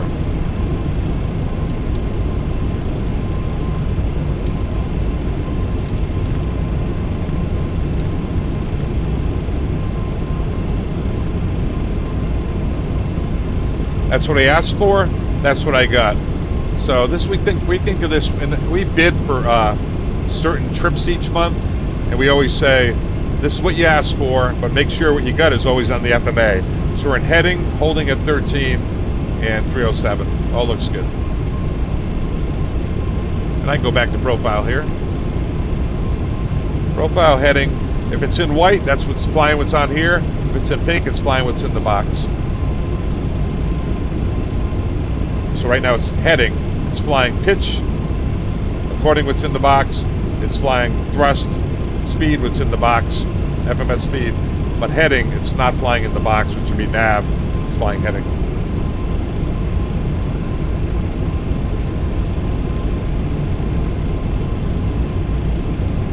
See how this says Potsdam? Well, I can redo that, watch, go flight plan, direct, Potsdam 239.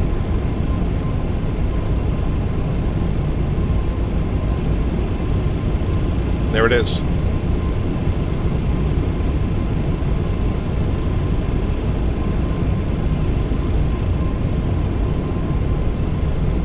Delta 540, climb flight level 220 and intercept radial 059 inbound Potsdam.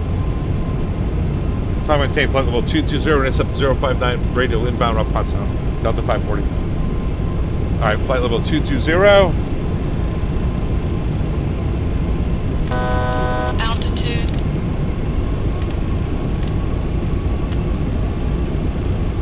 220, 180. Now we can do that direct again on the box, guys. Direct, Potsdam 239. Execute it. Go to the box. Looks good. And nav it. That's just going here.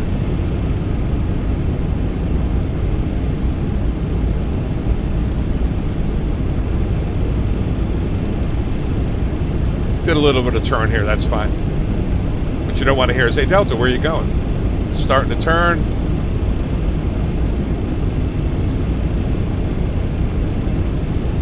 Got nav, so everything's pink, it's flying everything in the box. The box is cleaned up. Potsdam 239 to Potsdam outbird as filed. Beautiful. Yeah, it's a lot. And wait till you see what I got to go through to get us after this medical emergency. It's a lot. This is not an easy profile. So on FSiPanel, there's levels 1, 2, 3, and 4. If flown properly, they're pretty accurate as to what they are. If flown properly.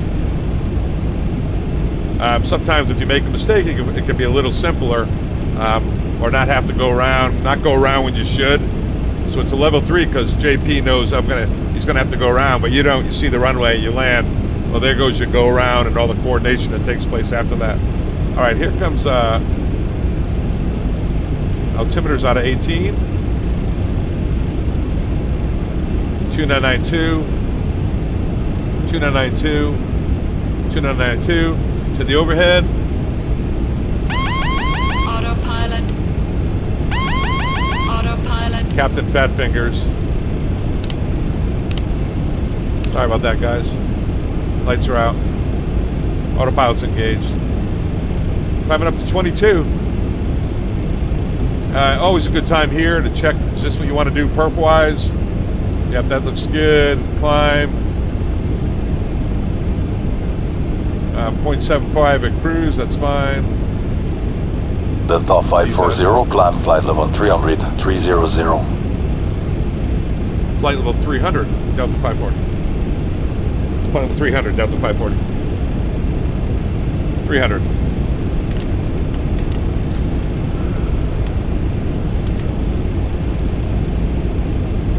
That's what you asked for. Did you get it? There it is. Looks good. So we're all in pink, which means it's flying the box. And we're on the Potsdam 059, 259, 239 actually, inbound. The Potsdam.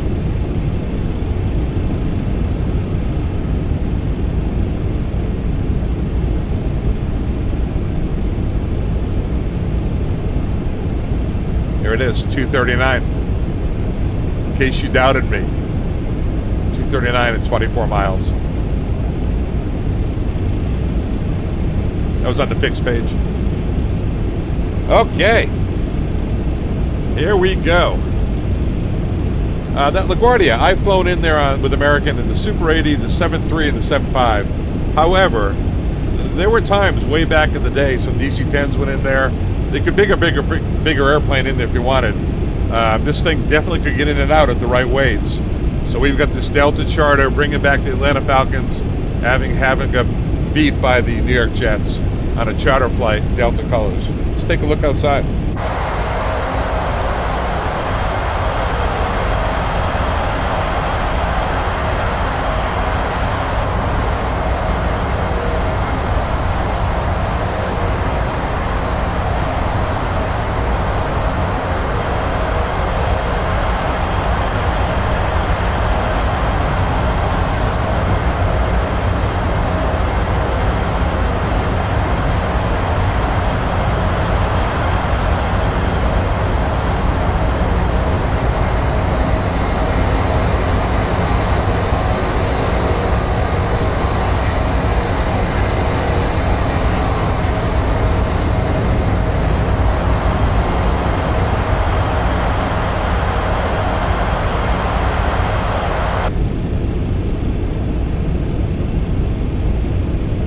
Yeah, Delta flew these. I was looking at their data on that. They had 17 of these bad boys. They flew them until 2001. They retired the last one, replaced them with 777s, and of course the 777 was subsequently replaced after the Northwest merger. They went with the A330s and now the 350s and 7.6-400s, as well as the 7.6 and the 7.5 fleet, 7.3s, things like that. So. They even had some 7.4s. I'm not sure they still have the 7.4s they got from Northwest. Coming out for a 28 for 29. Takeoff gear flap out of 10,000. We got them. We chimed them. Barrel knob, dial a flap, altimeters in check. Looks good.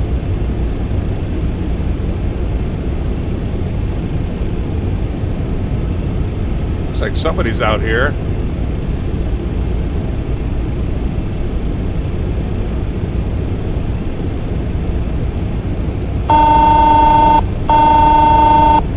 Yes, this is cockpit, go ahead. Hi Captain, this is Jenny, one left.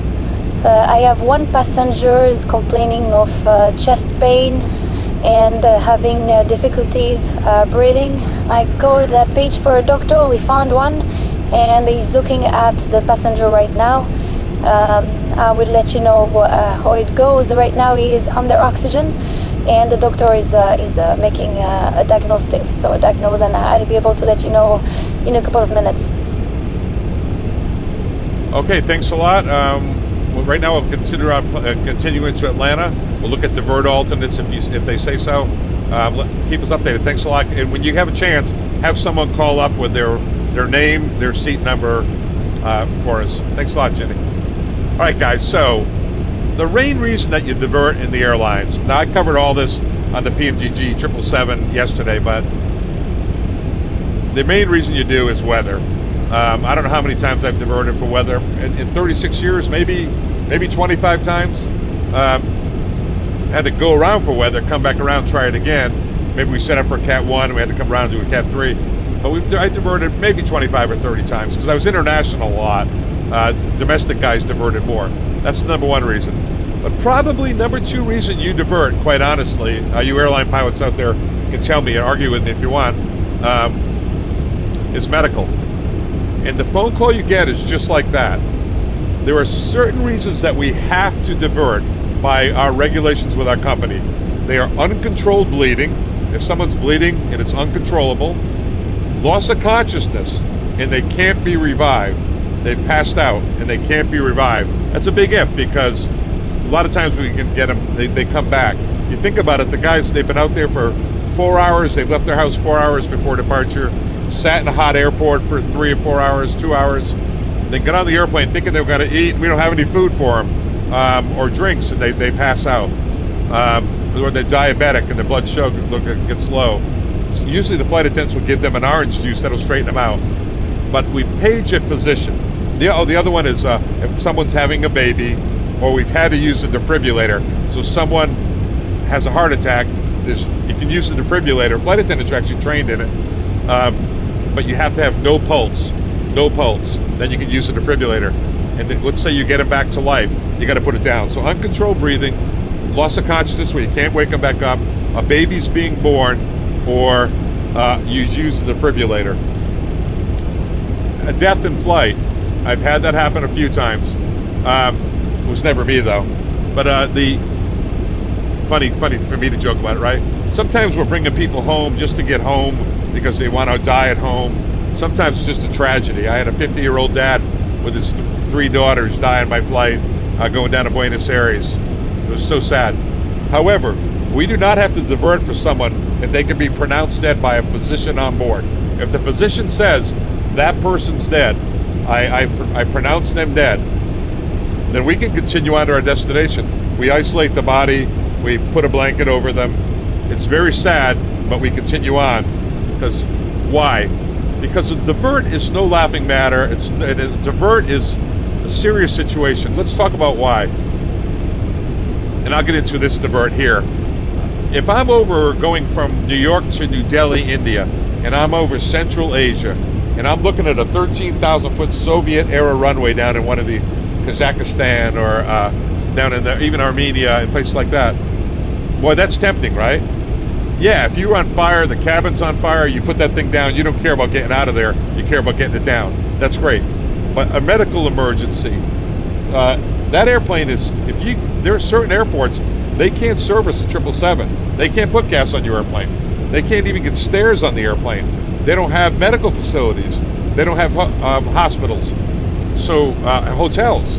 So now you got a problem. You divert to save the life of one passenger, and you jeopardize some very ill people, because there's a lot of them on the plane that are not real healthy, by putting them on an airplane where they can't even get off for 12 hours. So you got to be very careful. How do we know where to go?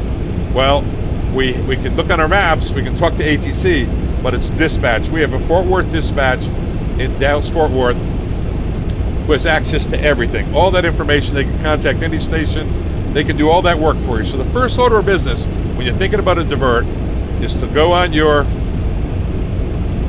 radios, call dispatch, tell them where you are. The first thing they're going to ask when they hear your medical emergency is the passenger's name, sex, and date of birth. They do it every time, and their seat number.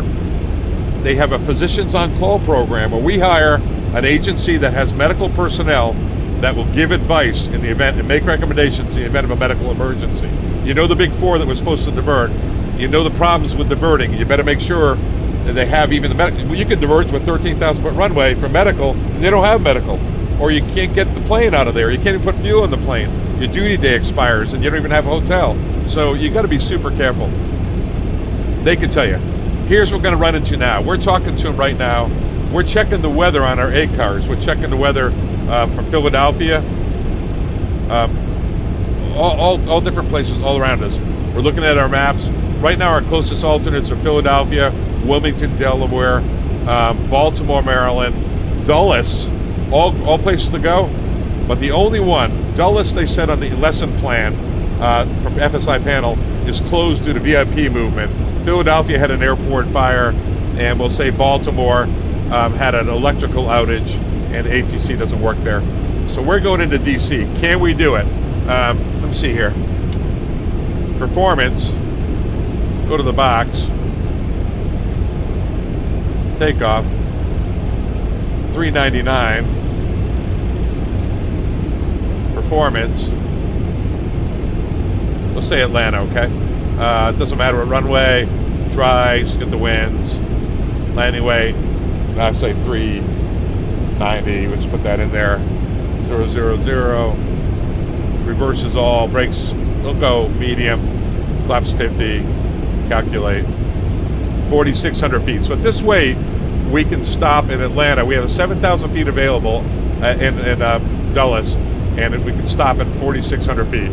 So we can absolutely go into Dulles with Reagan at this weight.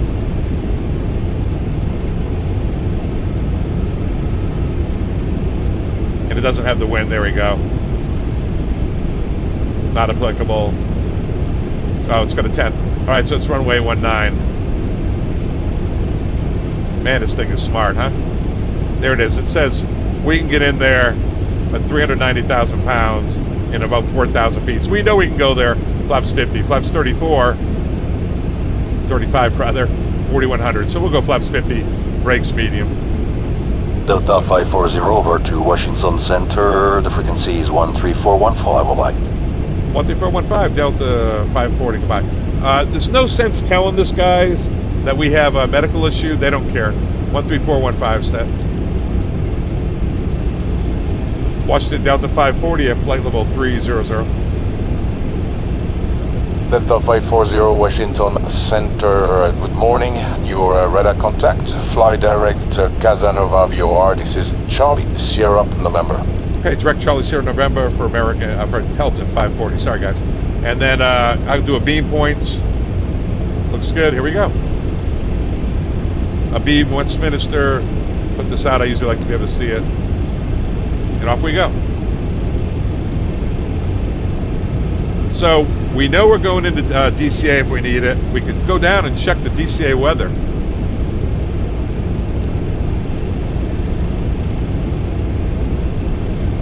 Maybe. Yes, this is cockpit. Go ahead. Hi, Captain. Again, Jenny 1 left.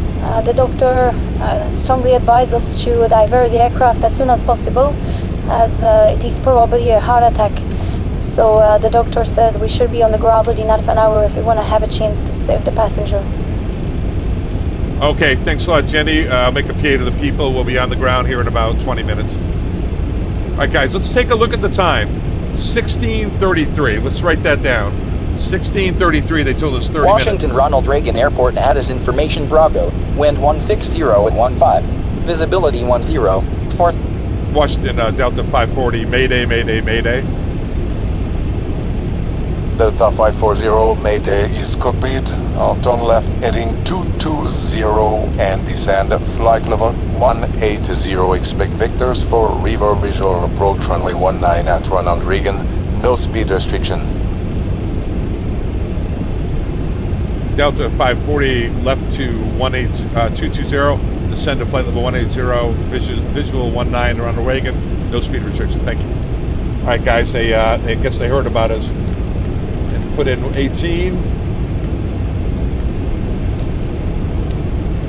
and no speed restriction. Here we go, and I'm going to go speed. I'm going to go indicated, and I think 307. We'll just do 310. Now let me talk to you about that. So we're in flight level change, heading, and I'm going to go right here. And ladies and gentlemen, this is Captain Richard. Unfortunately, we had a medical situation on board the aircraft, and we're having to divert into Ronald Reagan Airport. We'll be touching down within 20 minutes. I ask that you remain clear of the aisles at this time. Stay in your seats with your seatbelts fastened.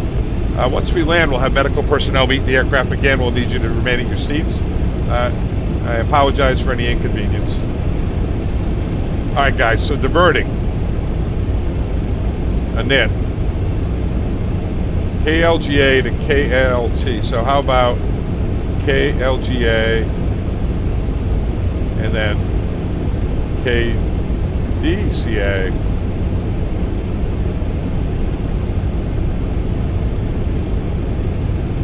Cruise level, I'm just going to go 3,000.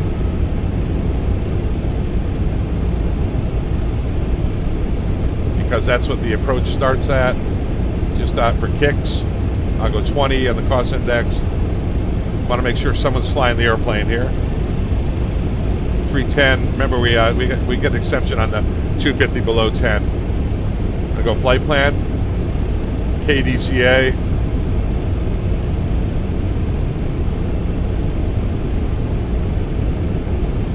Oh, I'm sorry, guys. Flight plan. KDCA. Star. RNV Zulu, because there's no visual on here. 500 feet's the altitude. Insert it. Look here. Oh, you know what I didn't do? That's an important point.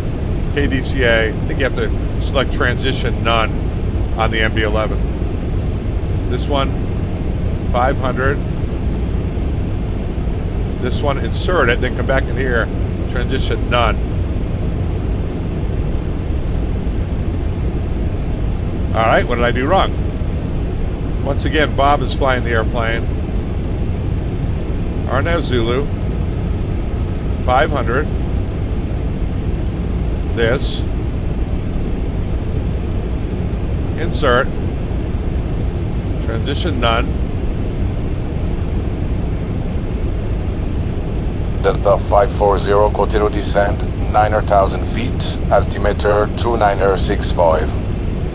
Send at 9,000 feet, 2965, Delta 540. Well, that was embarrassing. 9,000, guys.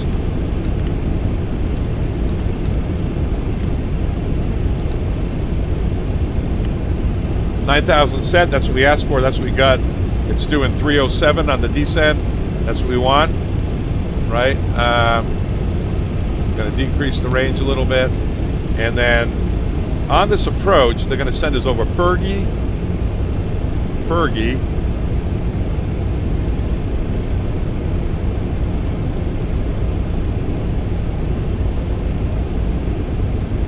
And from Fergie, Delta 540, I see you're a bit high. Turn right heading 320 and for further instruction contact Potomac approach 119.85. Good landing. Delta 540 right to 320 and 1985 zero. All right, so heading 320.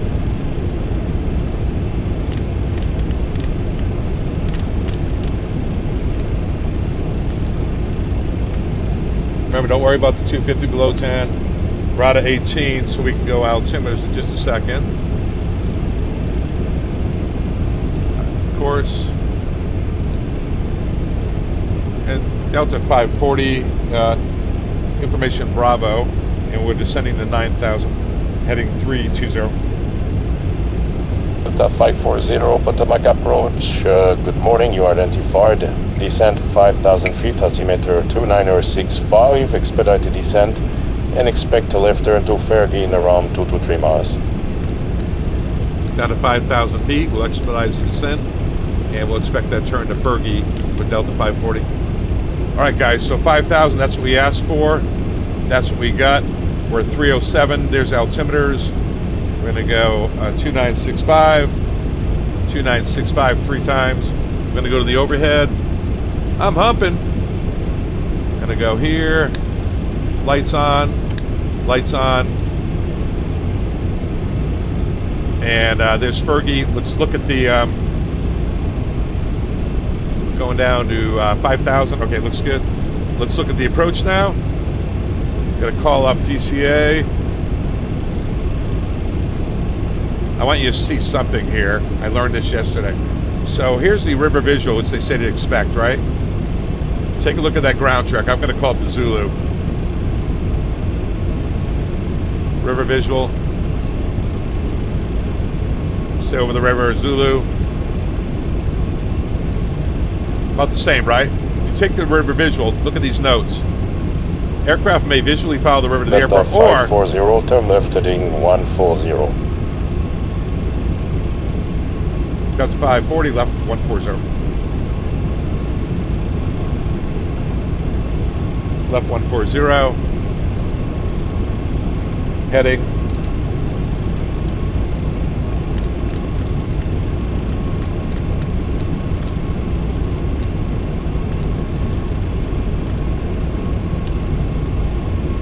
.140 on the heading. 307. Here's my feeling, guys. Here's my feeling on going fast. You've got 300 people on this airplane, not just one. We're going fast. We're doing everything they asked us to do. I've got the speed brakes out, smoking on down the speed of heat. We're coming in. We're looking at the approach. You do not want to be coming in here at 300 knots, overshooting that river, and end up over the Washington Memorial, Washington Monument, and get shot down, or lose your license and your family's income. Basically, I'm going to be at 210 at Fergie and about 180 at Derrick and fly it on in. I'm not going to reset it because of the same. The Yankee and the Zulu are pretty much the same approaches. As you can see, I've got Zulu set in there. But you can see on here, it says you can fly to grids. Wrong, or the RNV Zulu to grays. So, and then follow the river. So here's the RNV Zulu. We can follow it to grays and then just follow the river. There are some recommended altitudes. 1800 over the bridge. As you turn final, 900 in here at the last bend as you make your approach. Anyway, that's it. After landing, we'll plan on, they might send us to the gate, might not. Let's go flaps 50 on the short runway, and let's go brakes medium. And we know we can do that because we already checked it. Out of 10, flight attendants prepare for landing, please. And I'd like to remind you, ladies and gentlemen, once again, Captain Richard, after we land, please remain in your seats so that we can get the medical personnel in the aircraft. That's Dulles over here, guys, and we can't go there due to VIP movement. Here's Fergie way over here. Let's go to the box, see how it looks. Fergie, Derrick.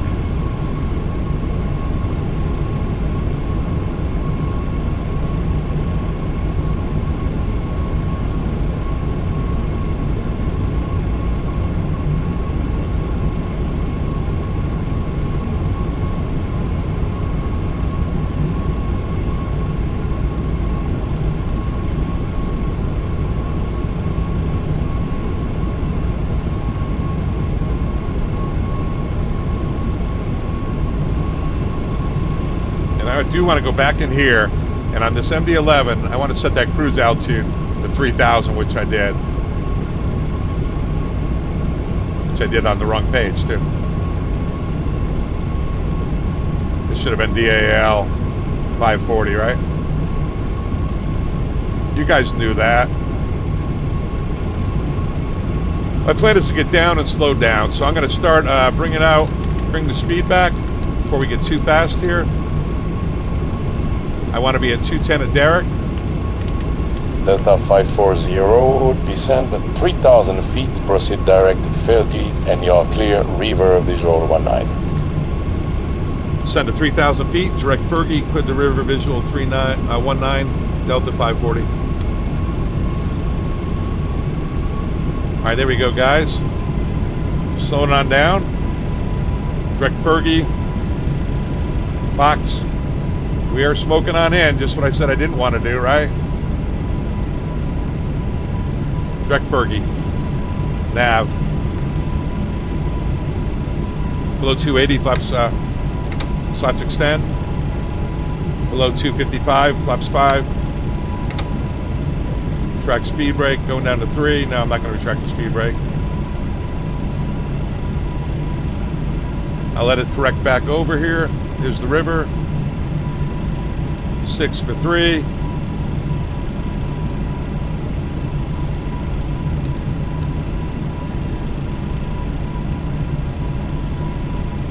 Decrease this here so you can see what I'm doing.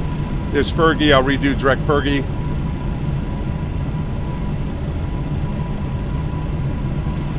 There we go. Coming down nicely.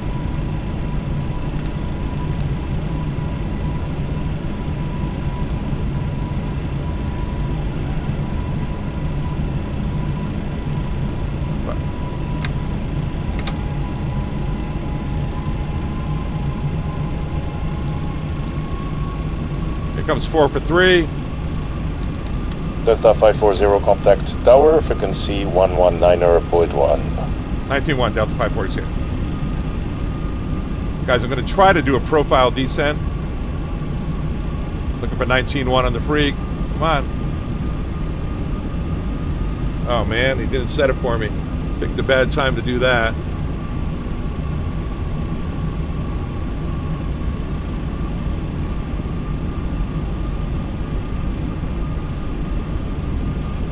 There you go, 19-1.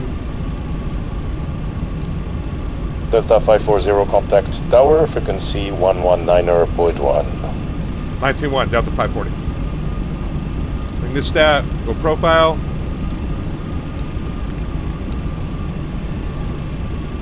Tower, Delta 540 is Fergie. Delta 540, the wind is 170 at 13 knots, runway 19, clear to land, and please stop on the runway and shut down the engine. Fire brigade and assistance will meet you directly at the aircraft. Alright, Delta 540, clear to land runway 19, we'll stop on the runway. Alright guys, spoilers come back up. I'm going to arm the spoilers. Brakes to 3. Either final flaps, set the final flaps, flaps 50. You can see that we're in profile, we're tracking the VTI. I'm going to set the airspeed back. Stabilizer motion.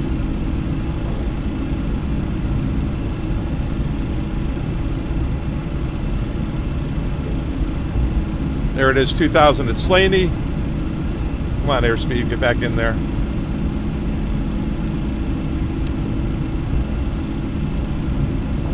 I'll take off the auto throttles. Auto throttles are off.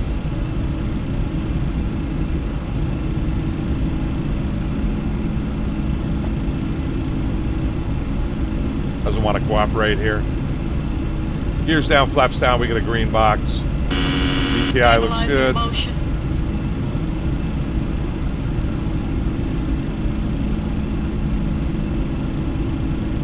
Spoilers are up, right? It's got 100% power. Don't know why it's doing that. I'm going to go autopilot off, guys. Fly the airplane. Autopilot, all throttles off.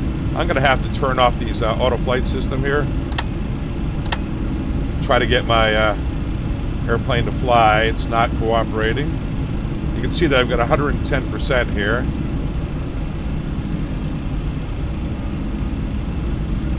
And it does not want to accelerate. I can't bring any flaps up.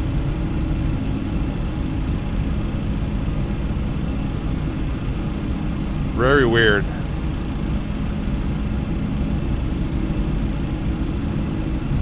Very weird. Maybe we can still get it done, guys. We'll try it, all right? 400. 400. I've got max power. Speed brakes are retracted. Doesn't make any sense at all. But what would you do? You'd keep flying the airplane, right? Max power, you can see go around limit is set. Everything's off. Flight directors are coming off. It's maintaining 125. That's about it. That's a simism, but as far as a demonstration goes,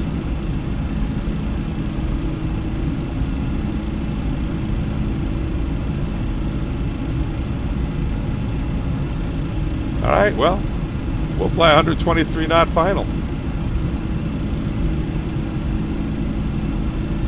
This is crazy. It's holding 125. I'm not going to want to pull that power off. Autopilot, auto throttles, everything is off. Flight director, autopilot, auto throttles. We're just flying right above the hook. That's a 1.3 times your stall speed at the top of the hook. So we're still doing 1.1. Why is it not accelerating? I don't know. But you know what? It's still a good demonstration because you're going to fly the freaking airplane, right? 500. Stable target. No, well, you know, whatever. Sinking 7, looking good. Coming up on the Vazzies nicely. Come on, big mama. I know you want this. We'll stop straight ahead. Red over white. Now the speed's coming up. Thanks a lot. Minimum.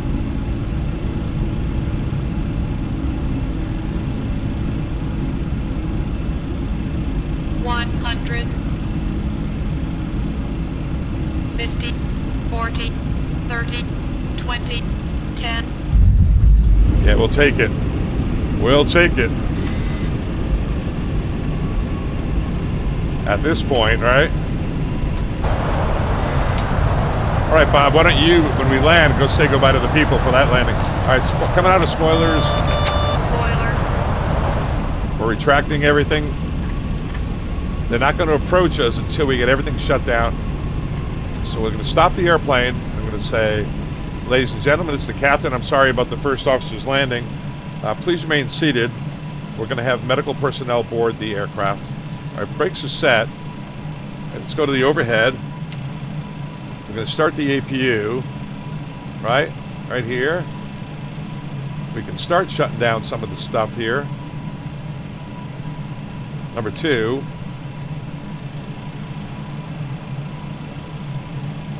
When the APU gets started, we'll be able to shut down the engines. And we'd be talking to the fire department saying, yep, we're going to shut down engines, hang on. Would have been better if we had the APU started before we landed. If I had to do it over again, I think I'd do that. Auto brakes, we can turn those off. Spoilers will retract.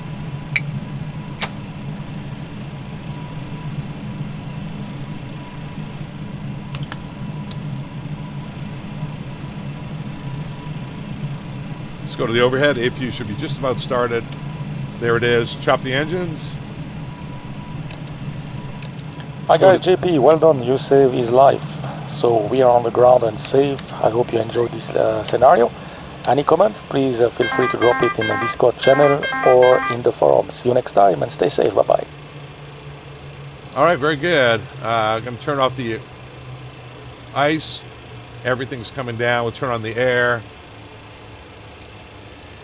Engines are running down.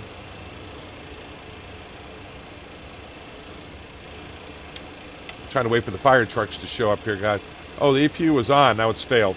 All right, so we'll try starting that again. And in the meantime, we'll go ahead and for the sake of this, we'll turn on the external. So I wanted you to see this. Look at that. Now, we started off at 33. How long did it take us to get on the ground? Let's check it out. 19 minutes. 19 minutes on the ground. That's not too shabby.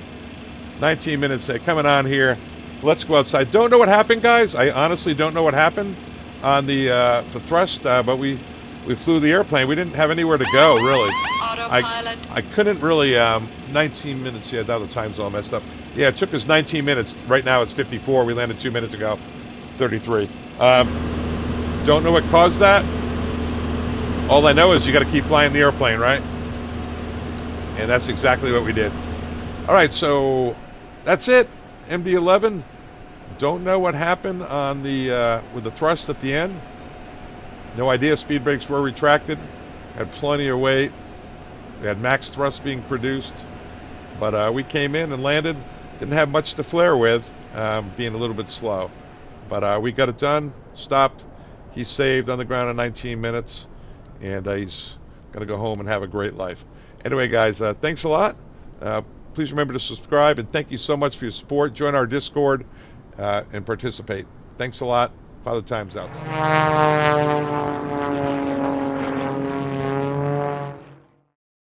All right, guys, here we are. We're on the RNAV to 19. We have got a profile set up. It's a little bit high.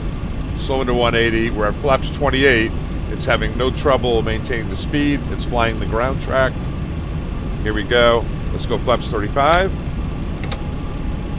Start getting the speed back. Stabilizer motion. And everything was working fine on the build.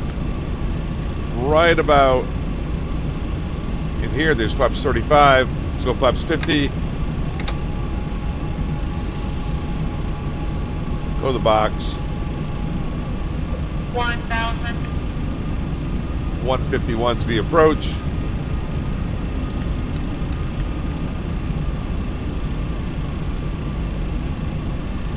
Autopilot's off.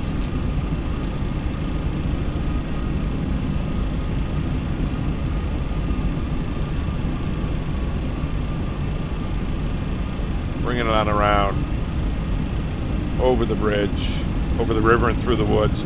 Staying away from Washington, D.C. You can see at flaps 50, we got green box and no problem maintaining the speed. I'm just flying the river visual at this point. 500 feet over this bridge.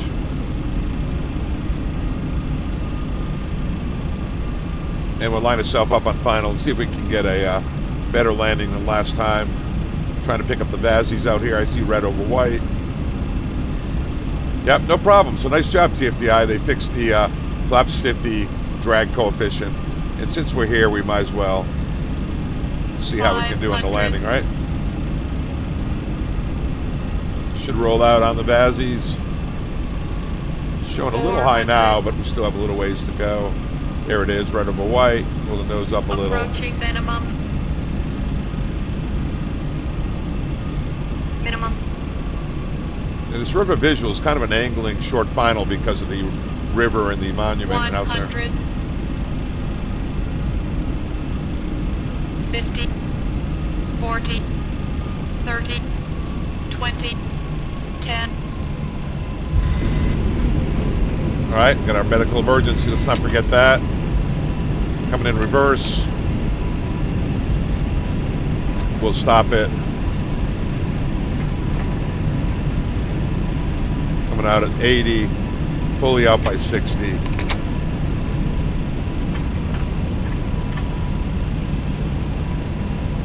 And bring it to a nice smooth stop. And they fixed it. So now you see. Park the brakes, and we get the medical personnel will come. Figured out a problem.